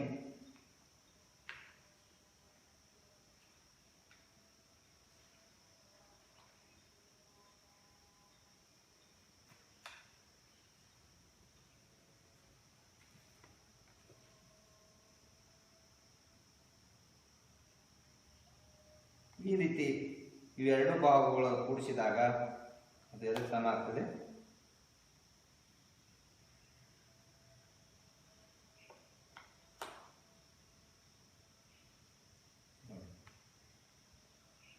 ಈ ಭುಜ ಕೂಡಿಸಿದಾಗ ಎ ಸಿ ಭುಜದಷ್ಟು ಸಮ ಆಗ್ತದೆ. ಆದ್ದರಿಂದ ಈ ಬಾಹುವಿನ ವರ್ಗ ಒಂದು ವಿಕರ್ಣದ ಮೇಲಿನ ಬಾಹುಗಳ ವರ್ಗಗಳು ಮತ್ತು ಸಮ ಇರ್ತದೆ ಅನ್ನೋದಕ್ಕೆ ಇದನ್ನು ನಾವು ಈ ಪೈಥಾಗೋರಸ್ನ ಪ್ರಮೇಯ ಅಥವಾ ಲಂಬಕೋನ ತ್ರಿಭುಜಕ್ಕೆ ಸಂಬಂಧಪಟ್ಟಂತಹ ಒಂದು ಪ್ರಮೇಯವನ್ನು ಬಿಡಿಸ್ಲಿಕ್ಕೆ ಸಾಧ್ಯ ಆಗ್ತದೆ. ಇವು 2 ಹಂತಗಳು. ಒಂದು ಈ ತ್ರಿಭುಜ, ದತ್ತ ತ್ರಿಭುಜ, ಮೇಲಿನ ತ್ರಿಭುಜ. 2ನೇದು ದತ್ತ ತ್ರಿಭುಜ, ಈ ಕೆಳಗಿನ ತ್ರಿಭುಜ. ಅವುಗಳನ್ನು ಸಪ್ರೇಟ್ ನಾನು ಆ ಚಿತ್ರದಲ್ಲಿ ತೋರಿಸಿದ್ದೀನಿ, ಈ ಚಿತ್ರದಲ್ಲಿ ತೋರಿಸಿದ್ದೀನಿ. ಈ ರೀತಿ ಬಿಡಿಸ್ತಾ ಇರೋದ್ರಿಂದ, ಪ್ರಾಕ್ಟೀಸ್ ಮಾಡ್ತಾ ಇರೋದ್ರಿಂದ, ಅವುಗಳನ್ನು ಮನನ ಮಾಡಿದಾಗ ನಿಮಗೆ ಇಂಥ ಪ್ರಮೇಯಗಳು ಬಿಡಿಸ್ಲಿಕ್ಕೆ ಅನುಕೂಲ ಆಗ್ತದಂತ ನನ್ನ ಒಂದು ಅನಿಸಿಕೆ. ವಿದ್ಯಾರ್ಥಿಗಳು, ಇದೇ ರೀತಿಯಾಗಿ ನಿಮಗೆ 4 ಅಂಕದ ಪ್ರಶ್ನೆಗಳು, ಕೋನ ನಿರ್ಧಾರಕ ಗುಣವನ್ನು ಹೇಳುವಂಥದ್ದು, ಅದೇ ರೀತಿ 2 ತ್ರಿಭುಜಗಳ ವಿಸ್ತೀರ್ಣಗಳ ಅನುಪಾತ, ಅವುಗಳ ವರ್ಗಗಳ, ಬಾಹುಗಳ ವರ್ಗಗಳ ಅನುಪಾತಕ್ಕೆ ಸಮ ಅನ್ನುವಂಥದ್ದು, ತೇಲ್ಸನ ಪ್ರಮೇಯಕ್ಕೆ ಸಂಬಂಧಪಟ್ಟಂತ ಒಂದು ಪ್ರಮೇಯ ಸಂಬಂಧಪಟ್ಟಂತದ್ದು. ಅದರಂತೆ ಈ ಪ್ರಮೇಯ ವಿಲೋಮ ಪ್ರಮೇಯ. ಈ ರೀತಿ ಯಾವುದಾದರೂ ಒಂದು ಪ್ರಮೇಯ ನಿಮಗೆ 4 ಅಂಕದ ಪ್ರಶ್ನೆ ಆಗಿರ್ಬೋದು ಅಥವಾ 5 ಅಂಕದ ಪ್ರಶ್ನೆಗಳು ಆಗಿರಬಹುದು. ನಿರ್ದಿಷ್ಟವಾಗಿ ಇದು 4ದ್ದೇ ಬೀಳ್ತದೆ ಅಥವಾ 5ದ್ದೇ ಬೀಳ್ತದೆ ಹೇಳಿಕ್ಕೆ ಸಾಧ್ಯ ಇಲ್ಲ. ನಾವು ಪ್ರಯೋಗವನ್ನು ಪ್ರಾಕ್ಟೀಸ್ ಮಾಡುವಂಥದ್ದು ನಮ್ಮ ಮೂಲ ಕರ್ತವ್ಯ ಆಗಿದೆ. ನಾವು ಯಾವುದೇ ಇದನ್ನು ಬಿಡಿಸುವಂಥದ್ದಾದರೆ ಅವ್ರು ಯಾವ ರೀತಿ ಪ್ರಶ್ನೆ ಕೇಳ್ತಾರೆ ಅದನ್ನು ಬಿಡಿಸ್ಲಿಕ್ಕೆ ಅನುಕೂಲ ಆಗ್ತದ ಅನ್ನುವಂಥದ್ದನ್ನ ಇದೇ ರೀತಿ ಉಳಿದ ಪ್ರಮೇಯಗಳನ್ನ ತಾವು ಪ್ರಾಕ್ಟೀಸ್ ಮಾಡ್ತಾ ಇದ್ರಿ, ಪ್ರಯತ್ನ ಮಾಡ್ರಿ. ಪರೀಕ್ಷೆಗೆ ನಿಮಗೆ ಅನುಕೂಲ ಆಗ್ತದ ಅನ್ನುವಂಥ ಒಂದು ನನ್ನ ವಿಚಾರ. ಪ್ರಿಯ ವಿದ್ಯಾರ್ಥಿಗಳೇ, ನಾವು 4 ಅಂಕದ ಪ್ರಶ್ನೆಗಳನ್ನು ಬಿಡಿಸ್ತಾ ಇದ್ದೇವೆ. ಈಗ ವರ್ಗ ಸಮೀಕರಣ ಸಂಬಂಧಪಟ್ಟಂತ ಒಂದು 4 ಅಂಕದ ಪ್ರಶ್ನೆ ಯಾವ ರೀತಿ ಇರ್ತದ ಅನ್ನುವಂಥದ್ದು ಒಂದು ಉದಾಹರಣೆ ತೆಗೆದುಕೊಂಡಿದ್ದೀನಿ. ನಾವು ಇಲ್ಲಿ ಒಬ್ಬನು ತನ್ನ ಕಾರಿನಲ್ಲಿ ಎ ಸ್ಥಳದಿಂದ 150 ಕಿಲೋಮೀಟರ್ ದೂರದಲ್ಲಿರುವ ಬಿ ಸ್ಥಳಕ್ಕೆ ಏಕರೂಪದ ಜವದಲ್ಲಿ ಕ್ರಮಿಸಿ ಪುನಃ ಬಿ ಯಿಂದ ಎಗೆ ಹಿಂತಿರುಗುತ್ತಾನೆ. ಇವನು ಹಿಂತಿರುಗುವಾಗ ಗಂಟೆಗೆ 10 ಕಿಲೋಮೀಟರ್ ಹೆಚ್ಚಿನ ಜವದೊಂದಿಗೆ ಎ ಅನ್ನ ಮೊದಲಿಗಿಂತ 30 ನಿಮಿಷಗಳ ಕಡಿಮೆ ಕಾಲವನ್ನು ತೆಗೆದುಕೊಂಡು ತಲುಪುತ್ತಾನೆ. ಹಾಗಾದರೆ ಅವನು ಹೋಗಿ ಬರಲು ತೆಗೆದುಕೊಂಡ ಒಟ್ಟು ಕಾಲವನ್ನು ಕಂಡುಹಿಡಿಯಿರಿ. ಪ್ರಿಯ ವಿದ್ಯಾರ್ಥಿಗಳೇ, ಇಲ್ಲೇ ವೇಗ, ದೂರ ಮತ್ತು ಅವಧಿ ನೀವು ತಾವೆಲ್ಲ ಒಂದು ಚಲನೆಯ ಇದರಲ್ಲಿ ವಿಜ್ಞಾನದಲ್ಲಿ ಪಾಠದಲ್ಲಿ ಈ ಒಂದು ಸೂತ್ರವನ್ನು ತಾವು ಕಲಿತಿದ್ದೀರಿ. ಅದರಂತೆ ಈ ವರ್ಗ ಸಮೀಕರಣ ಸಂಬಂಧಪಟ್ಟಂತೆ ವಯಸ್ಸಿಗೆ ಸಂಬಂಧಪಟ್ಟಂತಹ ಸಮಸ್ಯೆಗಳಿರ್ತಾವ. ಅಂಕಿಅಂಶಗಳು ವರ್ಗಗಳನ್ನ ಮಾಡಿ ಅವುಗಳ ಬೆಲೆಗಳನ್ನ ಅಥವಾ ಕ್ರಮಾನುಗತ ಸಂಖ್ಯೆಗಳನ್ನ ಅಥವಾ ಈ ರೀತಿ ಬೇರೆ ಬೇರೆ ರೀತಿಯ ಒಂದು ಪ್ರಶ್ನೆಗಳ ಕೇಳುವಂತ ಸಾಧ್ಯತೆ ಇದೆ. ನಾನು ಇಲ್ಲಿ ಒಂದು ಪ್ರಶ್ನೆಯನ್ನ ತಮ್ಮ ಗಮನಕ್ಕೆ ತರಲಿಕ್ಕೆ ಇಚ್ಛೆ ಪಟ್ಟಿದ್ದೆ. ನೋಡೋಣ. ಇಲ್ಲೇ ಎ ಇಂದ ಬಿ ಕಡೆಗೆ ಕಾರ್ಯ ವೇಗ ಎಷ್ಟು ಕಿಲೋಮೀಟರ್ ಪರ್ ಗಂಟೆ ಆಗಿದೆ. ಯಾಕಂದ್ರೆ ಏನಾದ್ರೂ ಕಂಡು ಹಿಡಿಬೇಕಾಗಿರೋ ಅದನ್ನ ನಾವು ಎಕ್ಸ್ ತೆಗೆದುಕೋಬೇಕು. ಕಾಲವನ್ನ ಏನ್ ಹೇಳ್ತಾನವ, ಒಬ್ಬನು ತನ್ನ ಕಾರ್ಯ ಎ ಸ್ಥಳದಿಂದ ಇದ್ದಷ್ಟು ಕಿಲೋಮೀಟರ್ ಹೋಗ್ಬೇಕಾದ್ರೆ ಬಿ ಸ್ಥಳಕ್ಕೆ ಏಕರೂಪದ ಜವಾಬ್ದಾರಿ ಕ್ರಮಿಸಿದ್ದಾನೆ. ಅವನು ಹೋಗಿ ಬರಲು ತೆಗೆದುಕೊಂಡ ಒಟ್ಟು ಕಾಲ ಕೇಳಿದ್ದಾರೆ. ಹಾಗಾದ್ರೆ ಕಾರಿನ ವೇಗ ಕೊಟ್ಟಿದ ಮೇಲೆ ಅದನ್ನ ಎಷ್ಟು ಕಿಲೋಮೀಟರ್ ಪರ್ ಗಂಟೆ ನಾವು ತೆಗೆದುಕೊಳ್ತೀವಿ. ಹಾಗಾದ್ರೆ ಎಷ್ಟು ಕಾರ್ ಚಲಿಸಿದೆ ಎದಿಂದ ಬಿಗೆ ಅಂದ್ರೆ 150 ಕಿಲೋಮೀಟರ್ ಚಲಿಸಿದೆ. ಹಾಗಾದ್ರೆ ಈಗ 150 ಕಿಲೋಮೀಟರ್ ಚಲಿಸಲು ಕಾರು ತೆಗೆದುಕೊಳ್ಳುವ ಒಂದು ಸಮಯ 150 ಬಾಗ್ಲೆ ಎಕ್ಸ್ ಗಂಟೆ ಆಗಿರ್ತದೆ. ಹಾಗಾದ್ರೆ ಬಿ ಇಂದ ಮತ್ತೆ ಬಿ ಇಂದ ಹೇಗೆ ಹಿಂತಿರುಗುತ್ತಾನೆ. ಇವನು ಹಿಂತಿರುಗುವಾಗ ಗಂಟೆಗೆ 10 ಕಿಲೋಮೀಟರ್ ಹೆಚ್ಚಿನ ಜವದೊಂದಿಗೆ ಮೊದಲೇ ಎದಿಂದ ಬಿಗೆ ಹೋಗುವುದಕ್ಕಿಂತ ಪುನಃ ಬಿ ಯಿಂದ ಎಗೆ ಬರುವಾಗ ಜವ ಏನಾಗ್ತದೆ 10 ಕಿಲೋಮೀಟರ್ ಪ್ರತಿ ಗಂಟೆಗೆ 10 ಕಿಲೋಮೀಟರ್ ಇದನ್ನು ಜವ ಹೆಚ್ಚಾಗ್ತದೆ. ಆದ್ರಿಂದ ಅವಾಗ ನಾವು ಬಿ ಯಿಂದ ಎ ಕಡೆಗೆ ಹೋದಾಗ ಅದನ್ನ ಎಕ್ಸ್ ಪ್ಲಸ್ 10 ಕಿಲೋಮೀಟರ್ ಪರ್ ಗಂಟೆ ಅಂತ ತೆಗೆದುಕೊಳ್ತೇವೆ. ಈಗ ಕಾರು ಚಲಿಸಲು ಪುನಃ ಮರಳಿ ಬರುವಾಗ ಕಾರು ಚಲಿಸಲು ತೆಗೆದುಕೊಳ್ಳುವಂತಹ ಸಮಯ ನಾವು 150 ಕಿಲೋಮೀಟರ್ ಪರ್ ಎಕ್ಸ್ ಪ್ಲಸ್ 10 ಅಥವಾ 150 ಕಿಲೋಮೀಟರ್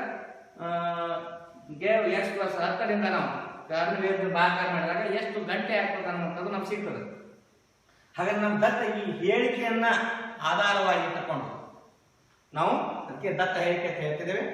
ದತ್ತ ಹೇಳಿಕೆ ಅಂದಾಗ ಈ ಪೂರ್ಣ ಏನು ಹೇಳಿಕೆ ಹೇಳಿದ್ದಾರೆ ಅದಕ್ಕೆ ಅನುಗುಣವಾಗಿ ಇಲ್ಲಿ ಇದರ ಬೆಲೆ ಹೆಚ್ಚಾಗ್ತದೆ, ಇದರ ಬೆಲೆ ಕಡಿಮೆ ಆಗ್ತದೆ. ಬರುವಾಗ ವೇಗ ಹೆಚ್ಚಾದಂತೆ ಹೋಗುವ ಅವಧಿ ಕಡಿಮೆ ಆಗ್ತದೆ.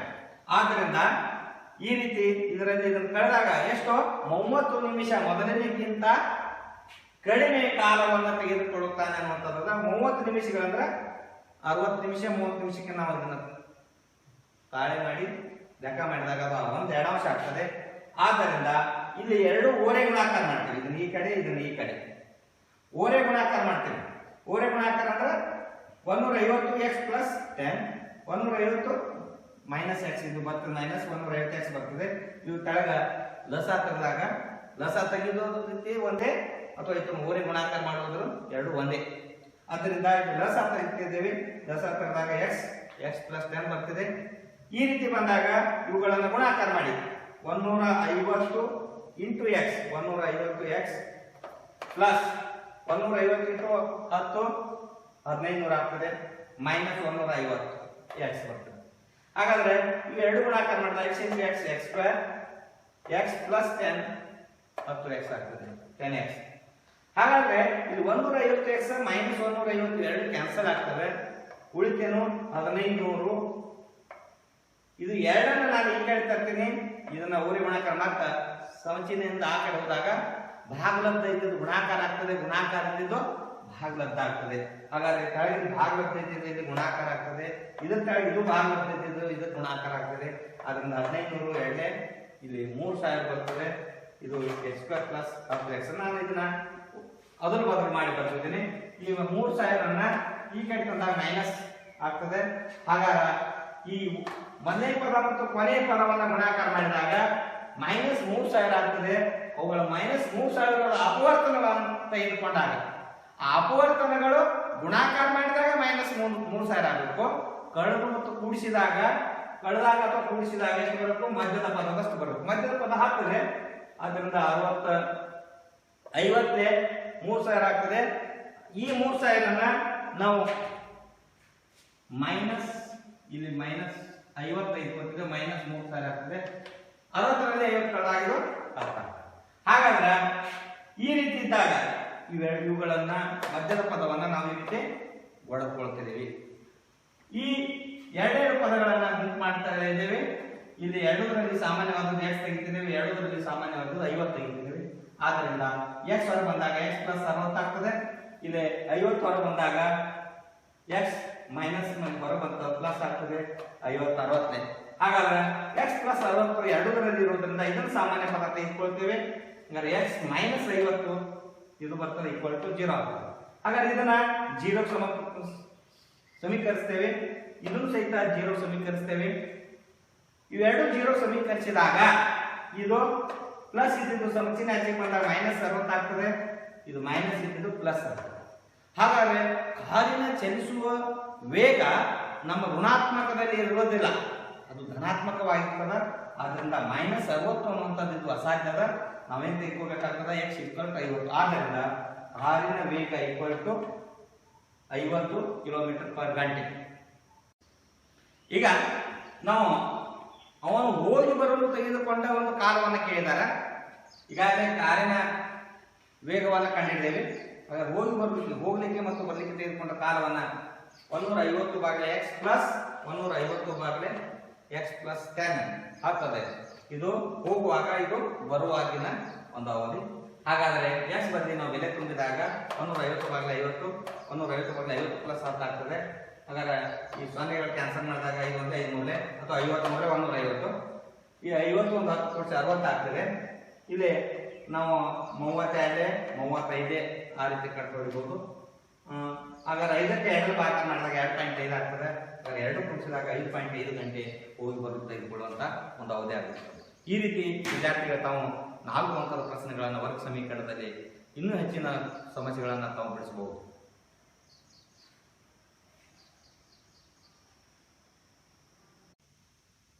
ಮಕ್ಕಳೇ, ತ್ರಿಕೋನಮಿತಿ ಒಳಗೂ ಸಹಿತ 4 ಅಂಕದ ಒಂದು ಪ್ರಶ್ನೆ ಯಾವ ರೀತಿ ಇರ್ತದೆ ಅನ್ನುವಂಥದ್ದನ್ನ ಒಂದು ಉದಾಹರಣೆ ರೀತಿಗೆ ನೋಡಿದಾಗ sin θ upon 1 minus cos θ plus tan θ upon 1 plus cos θ equal to cot θ plus sec θ into cosec θ. ಈ ತ್ರಿಕೋನಮಿತಿ ಇಂಥ ಸಮಸ್ಯೆಗಳಲ್ಲಿ ಸಾಮಾನ್ಯವಾಗಿ ನಮಗೆ ಎಡಬದಿ ಮತ್ತು ಬಲಬದಿ ಎರಡೂ ಉತ್ತರಗಳನ್ನು ಕೊಟ್ಟಿರ್ತಾರೆ. ಅವು ಎರಡು ಉತ್ತರನ ನಾವು ಎಡಬದಿಯಿಂದ ಬಲಬದಿಗೆ ಒಂದೇ ರೀತಿ ತೋರಿಸ್ಬೋದು.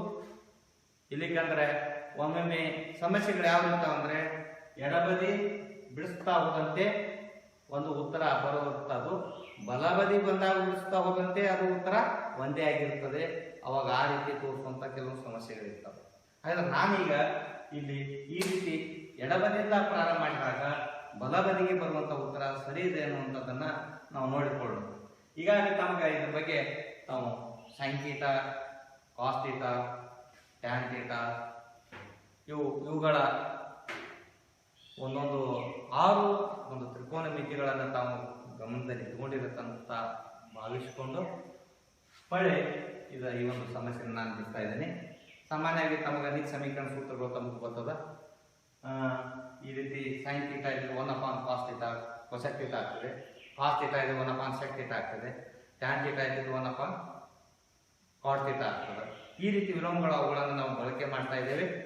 ಅದೇ ರೀತಿ ಇಲ್ಲಿ ಅವುಗಳ ಒಂದು ನಿಜ ಸಮೀಕರಣ ಸೂತ್ರವನ್ನು ಸಹಿತ ನಾವು ಬಳಕೆ ಮಾಡಿಕೊಂಡು ಇದನ್ನ ಸಂಚಿತ್ ಮಾಡ್ತಾ ಹೋಗಿ ಕೊನೆಗೆ ನಾವು ಒಂದು ಉತ್ತರಕ್ಕೆ ಬರುವಂತಹ ಸಾಧ್ಯತೆ ಯಾವ ರೀತಿ ಆಗ್ತದೆ ಅನ್ನೋ ಸ್ವಲ್ಪ ನೋಡೋಣ.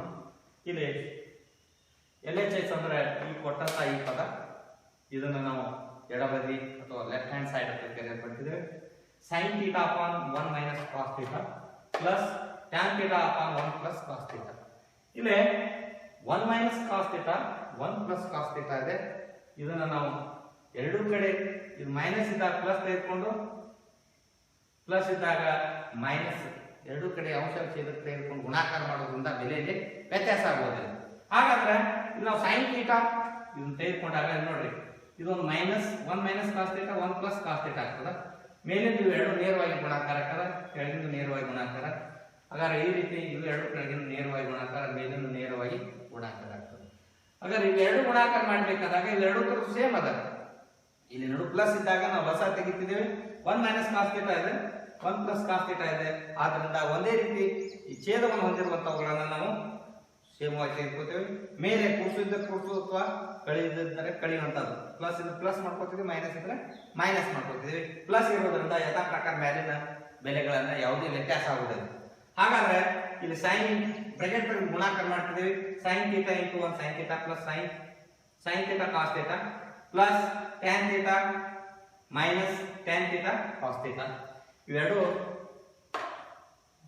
ಲಸ ತೆಗೆದ್ರಿಂದ ಛೇದದಲ್ಲಿ ಒಂದೇ ಬಂದಿರ್ತದ. ಇವೆರಡಕ್ಕೂ ಗುಣಾಕಾರ ಮಾಡಿದಾಗ a + b a - b ಒಂದು ನಿತ್ಯ ಸಮೀಕರಣವನ್ನು ಮತ್ತೆ ಬಳಕೆ ಮಾಡ್ತಿದ್ದೇವೆ. ಹಂಗಾರೆ a² - b² ಅನ್ನುವಂಥದ್ದು ಯಾವ ರೀತಿ ಆಗ್ತದ ಆ ರೀತಿ ಇಲ್ಲಿ 1 ರ ವರ್ಗ ಒಂದೇ, ಇದು cos² ಆಗ್ತದೆ. ಹಾಗಾದ್ರೆ ಇಲ್ಲಿ ನಾವು tan theta 1 sin theta upon cos theta ಮತ್ತೆ ಅದರ ಒಂದು ನಿಯಮವನ್ನು ಬಳಕೆ ಮಾಡಿಕೊಂಡು ನಾವು ತುಂಬ್ತಿದ್ದೇವೆ. ಮತ್ತೆ tan theta sin theta upon cos theta ಬರ್ತದೆ. ಹಾಗಾದ್ರೆ ಈ cos ಥೀಟಾ ಕ್ಯಾನ್ಸಲ್ ಮಾಡಿದ್ರು ಸಹಿತ ನಾವು ಇವುಗಳ ಲಸ ತೆಗೆದಾಗ ಪುನಃ cos ಥೀಟಾನೇ ಬರ್ತದೆ ಇಲ್ಲಿ. And sin theta minus sin theta cos theta ಅಂತ ಈ ರೀತಿ ಕ್ಯಾನ್ಸಲ್ ಮಾಡಬಹುದು. ಮಾಡಿ ಮತ್ತೆ ಲಸ ತೆಗೆದಾಗ ಯಥಾ ಪ್ರಕಾರ ಬರ್ತದೆ. ಇದು ಹಾಗೆ ಬರ್ತಿದ್ದೇವೆ. ಇದನ್ನ 1 - sin² cos² ಥೀಟಾ ಅಂದ್ರೆ ನಮಗೆ ಗೊತ್ತಿರಬಹುದು sin² theta plus cos² theta = 1. ಇದು ತಾವು ಈ ಸಮೀಕರಣದ ಸೂತ್ರಗಳ ಒಂದು 3 ಸೂತ್ರಗಳು ಬರ್ತಾವ. ಈ ರೀತಿ ಇದನ್ನ ಬಳಕೆ ಮಾಡ್ಕೊಂಡಾಗ cos² ಹಾಕದ 1 - cos² ಥೀಟಾ = sin² ಥೀಟಾ ಹಾಕದ ಅದನ್ನು ನಾವು ಇಲ್ಲಿ ತುಂಬಿಕೊಂಡಿದ್ದೇವೆ. ಹಾಗಾದ್ರೆ ಇದು ಲಸ ಇದು ಏನೂ ಇಲ್ಲ, ಇದು ಒಂದಿದೆ ಇದರದು. ಇದನ್ನು ಲಸ ತೆಗೆದಾಗ cos ಥೀಟಾ ಇಲ್ಲಿ ಬರ್ತದೆ. ಅವಾಗ ಈ sin ಥೀಟಾ ಜೊತೆಗೆ ಲಸ cos ಥೀಟಾ ಗುಣಾಕಾರ ಆಗ್ತದೆ, sin ಥೀಟಾ cos ಥೀಟಾ. ನಂತರ sin ಥೀಟಾ cos ಥೀಟಾ ಮಾತ್ರ ಇಲ್ಲಿ ಏನೂ ಇಲ್ಲ, ಒಂದ್ ಇರ್ತದೆ ಅಂದಮೇಲೆ cos ಥೀಟಾ ಗುಣಾಕಾರ ಆಗ್ತದೆ, sin ಥೀಟಾ cos² ಥೀಟಾ ಆಗ್ತದೆ. ನಂತರ sin ಥೀಟಾ ಯಥಾ ಪ್ರಕಾರ ಆಗ್ತದೆ, sin ಥೀಟಾ - cos ಥೀಟಾ ಇದು ಸೇಮ್ ಬರ್ತದೆ. ಹಾಗಾದ್ರೆ ಇದು ಕೆಳಗೆ ಇದು cos ಥೀಟಾ, ಇದು ಎರಡು ತರ ಲಸ ಈ ಪೂರ್ಣಾಂತರ ಲಸ ತೆಗೆದು ಇದು cos ಥೀಟಾ ಇಲ್ಲಿ ಕೆಳಗೆ ಬರ್ತದೆ. ಇದು ಯಥಾ ಪ್ರಕಾರ ಮೇಲೆ ಬರ್ತಿದ್ದೇವೆ. ಇದರ ಭಾಗಾಕಾರ sin² ಥೀಟಾ ಇಲ್ಲೇ ಇದೆ, ಇದನ್ನ ನಾವು ತೆಗೆದುಕೊಳ್ತೀವಿ. ಹಾಗಾದ್ರೆ ಇಲ್ಲಿ sin theta cos theta minus sin theta cos theta ಎರಡು ಕ್ಯಾನ್ಸಲ್ ಆಗ್ತಾವ. ಉಳಿತಿದೇನು sin theta plus sin theta cos² theta plus sine theta ಉಳಿತದೆ. ಅದರ ಸೈನ್ ಸ್ಕ್ವೇರ್ ಇದು ಕಾಸ್ಟ್ ಮತ್ತೆ ಕೆಳಗೆ ಬರ್ತದೆ, cos theta sine square theta. ಇವುಗಳನ್ನ ಇಲ್ಲಿ ಪ್ರತಿಯೊಂದಕ್ಕೂ ಭಾಗಾಕಾರ ಮಾಡ್ಕೊತೀವಿ ಪ್ಲಸ್ ಸೈನ್ ಥೀಟಾ ಅಪಾನ್ ಇದೆ. ಹಾಗಾದ್ರೆ ಇಲ್ಲಿ ನೋಡಿ ಯಾವ್ಯಾವ ಕ್ಯಾನ್ಸಲ್ ಆಗ್ತದೆ, ಸೈನ್ ಥೀಟಾ ಇಲ್ಲಿ ಸೈನ್ ಸ್ಕ್ವೇರ್ ಥೀಟಾದಲ್ಲಿ ಒಂದು ಸೈನ್ ಥೀಟಾ ಹೋಗ್ತದೆ, ಹಾಗಾದ್ರೆ ಸೈನ್ ಥೀಟಾ ಹೋಗ್ತದೆ. ಕಾಸ್ ಸ್ಕ್ವೇರ್ ಥೀಟಾದಲ್ಲಿ ಒಂದು ಕಾಸ್ ಥೀಟಾ ಹೋಗ್ತದೆ, ಈ ಕಾಸ್ ಥೀಟಾ ಕ್ಯಾನ್ಸಲ್ ಆಗಿ ಒರೇ ಒಂದು ಕಾಸ್ ಥೀಟಾ ಹೋಗ್ತದೆ. ಹಾಗಾದ್ರೆ ಸೈನ್ ಥೀಟಾ ಸೈನ್ ಸ್ಕ್ವೇರ್ ಥೀಟಾದಲ್ಲಿ ಒಂದು ಹೋಗಿರೋದ್ರಿಂದ ಅವಾಗ ಬರೀ ಸೈನ್ ಥೀಟಾ ಉಳಿತದೆ. ಹಾಗಾದ್ರೆ 1 upon sine cos theta sine theta. ಇದನ್ನೇ cos theta upon sine theta ಅಂದ್ರೆ cot theta, sine theta upon cos theta ಅಂದ್ರೆ ಟ್ಯಾನ್ ಥೀಟಾ ತಗೊಂಡಿದ್ದೇವೆ. ಅದರ ಕ್ರಮ ನಾವು ವಿಲೋಮ ಮಾಡಿದಾಗ ಅಲ್ಲಿ ಸೈನ್ ಥೀಟಾ ಮತ್ತು ಕಾಸ್ ಥೀಟಾ ಇವುಗಳ ಬೆಲೆಗಳನ್ನು ನಾವು ಇದಕ್ಕೆ ಕಾಟ್ ಥೀಟಾಕ್ಕೆ ತೆಗೆದುಕೊಳ್ತೀವಿ. Cos theta upon sine theta equal to cot theta ಬರ್ತದೆ. 1 ಅಪಾನ್ ಕಾಸ್ ಥೀಟಾ 1 ಅಪಾನ್ ಆಗಲೇ ಹೇಳಿದಂತೆ 1 ಅಪಾನ್ ಕಾಸ್ ಥೀಟಾ ಬರ್ತದೆ. Cos theta equal to 1 upon cos theta equal to sec theta ಬರ್ತದೆ. ಅದು 1 upon cos theta equal to direct ಆಗಿ sec theta ಆಗ್ತದೆ. ಆದ್ದರಿಂದ ಇದು sec ಥೀಟಾ. ಇದು 1 ಅಪಾನ್ sin ಥೀಟಾ ಅಂದ್ರೆ ನೇರವಾಗಿ cosec ಥೀಟಾ ಆಗ್ತದೆ, ಅಥವಾ ಇದು sin ಥೀಟಾ ಅಂದ್ರೆ 1 ಅಪಾನ್ cosec ಥೀಟಾ ಆಗ್ತದೆ. ಕ್ರಮಗಳನ್ನ ಇವುಗಳನ್ನ ಈ ರೀತಿಯಾಗಿ ಈ ಬೆಲೆಯನ್ನು ನಾವು ತೆಗೆದುಕೊಳ್ತಿದ್ದೀವಿ. ಹಾಗಾದ್ರೆ ನಮಗ ಉತ್ತರ ಏನಾಗಿದೆ, ಈಕ್ವಲ್ ಟು RHS. ಈ ರೀತಿ 4 ಅಂಕದ ಪ್ರಶ್ನೆಗಳು ಈ ತ್ರಿಕೋನಮಿತಿ ಒಳಗ ಬರುವಂತ ಸಾಧ್ಯತೆ ಇದೆ. ಎಸ್ಎಸ್ಎಲ್ಸಿ ವಿದ್ಯಾರ್ಥಿಗಳಿಗೆ ಸಿಹಿ ಸುದ್ದಿ. ನಿಮ್ಮ ಎಸ್ಎಸ್ಎಲ್ಸಿ ಪರೀಕ್ಷೆಯ ಸೈನ್ಸ್ ಮತ್ತು ಮ್ಯಾಥ್ಸ್ಗಳಲ್ಲಿ ಉತ್ತಮ ಅಂಕ ಗಳಿಸಲು ನಗರದ ಪ್ರತಿಷ್ಠಿತ ಕರ್ನಾಟಕ ಸರ್ಕಾರ ಸಾರ್ವಜನಿಕ ಶಿಕ್ಷಣ ಇಲಾಖೆ ಅಗಸ್ತ್ಯ ಕೋರ್ ವಿಜ್ಞಾನ ಚಟುವಟಿಕೆ ಕೇಂದ್ರದ ವತಿಯಿಂದ ವಿದ್ಯಾರ್ಥಿಗಳಿಗೆ ರಿವಿಷನ್ ಕ್ಲಾಸ್ಗಳನ್ನು ಪ್ರಾರಂಭಿಸಿದ್ದು, ವಾರದ 3 ದಿನಗಳ ಕಾಲ ಶನಿವಾರ, ರವಿವಾರ, ಸೋಮವಾರ ಸಾಯಂಕಾಲ 5 ಗಂಟೆಗೆ ನಿಮ್ಮ ಎಫ್ಎಂ ಚಾನೆಲ್ ಅಲ್ಲಿ ಪ್ರಸಾರವಾಗಲಿದ್ದು, ವಿದ್ಯಾರ್ಥಿಗಳು ಇದರ ಸದುಪಯೋಗವನ್ನ ಪಡೆದುಕೊಳ್ಳಿ. ಎಫ್ಎಂ ಚಾನೆಲ್ ಲಭ್ಯವಿರುವ setup box number 137 Pathan cable network, 296 Hathway digital cable network ಮತ್ತು ACN 901 ಡಿಜಿಟಲ್ ಕೇಬಲ್ ನೆಟ್ವರ್ಕ್. ಇದಲ್ಲದೆ ಸೋಷಿಯಲ್ ನೆಟ್ವರ್ಕ್ ಫೇಸ್ಬುಕ್ ಸೇರಿದಂತೆ ಯೂಟ್ಯೂಬ್ ಚಾನೆಲ್ ಎಫ್ಎಂ ನ್ಯೂಸ್ ಕನ್ನಡದಲ್ಲಿ ಕೂಡ ಲಭ್ಯವಿದ್ದು, ವಿದ್ಯಾರ್ಥಿಗಳು ತಪ್ಪದೆ ವೀಕ್ಷಿಸಿ. ನಮಸ್ಕಾರ ವಿದ್ಯಾರ್ಥಿಗಳೇ ಹಾಗೂ ವೀಕ್ಷಕರೇ. ಕರ್ನಾಟಕ ಸರ್ಕಾರ ಸಾರ್ವಜನಿಕ ಶಿಕ್ಷಣ ಇಲಾಖೆ ಸಮಗ್ರ ಶಿಕ್ಷಣ ಕರ್ನಾಟಕ ಅಭಿಯಾನದ ವತಿಯಿಂದ ನಡೀತಾ ಇರುವಂತಹ ಅಗಸ್ತ್ಯ ಕೋರ್ ವಿಜ್ಞಾನ ಚಟುವಟಿಕಾ ಕೇಂದ್ರಗಳ ಮುಖಾಂತರ 10ನೇ ತರಗತಿಯ ವಿದ್ಯಾರ್ಥಿಗಳಿಗೆ ವಿಜ್ಞಾನ ಮತ್ತು ಗಣಿತದಲ್ಲಿ ನಾವು ಪುನರ್ಮನನ ತರಬೇತಿ ಕಾರ್ಯಕ್ರಮಗಳನ್ನ ಪ್ರಾರಂಭಿಸ್ತಾ ಇದ್ದೇವೆ. ಹಾಗಾಗಿ ಈ ಪುನರ್ಮನನ ತರಬೇತಿ ಕಾರ್ಯಕ್ರಮಗಳನ್ನ ತಪ್ಪದೆ ವೀಕ್ಷಿಸಿ ನಿಮ್ಮ ಎಫ್ಎಂ ನ್ಯೂಸ್ ಚಾನೆಲ್ ಅಲ್ಲಿ ಮಾತ್ರ. FM news channel setup box number 137 ಅಲ್ಲಿ ಬರುತ್ತೆ.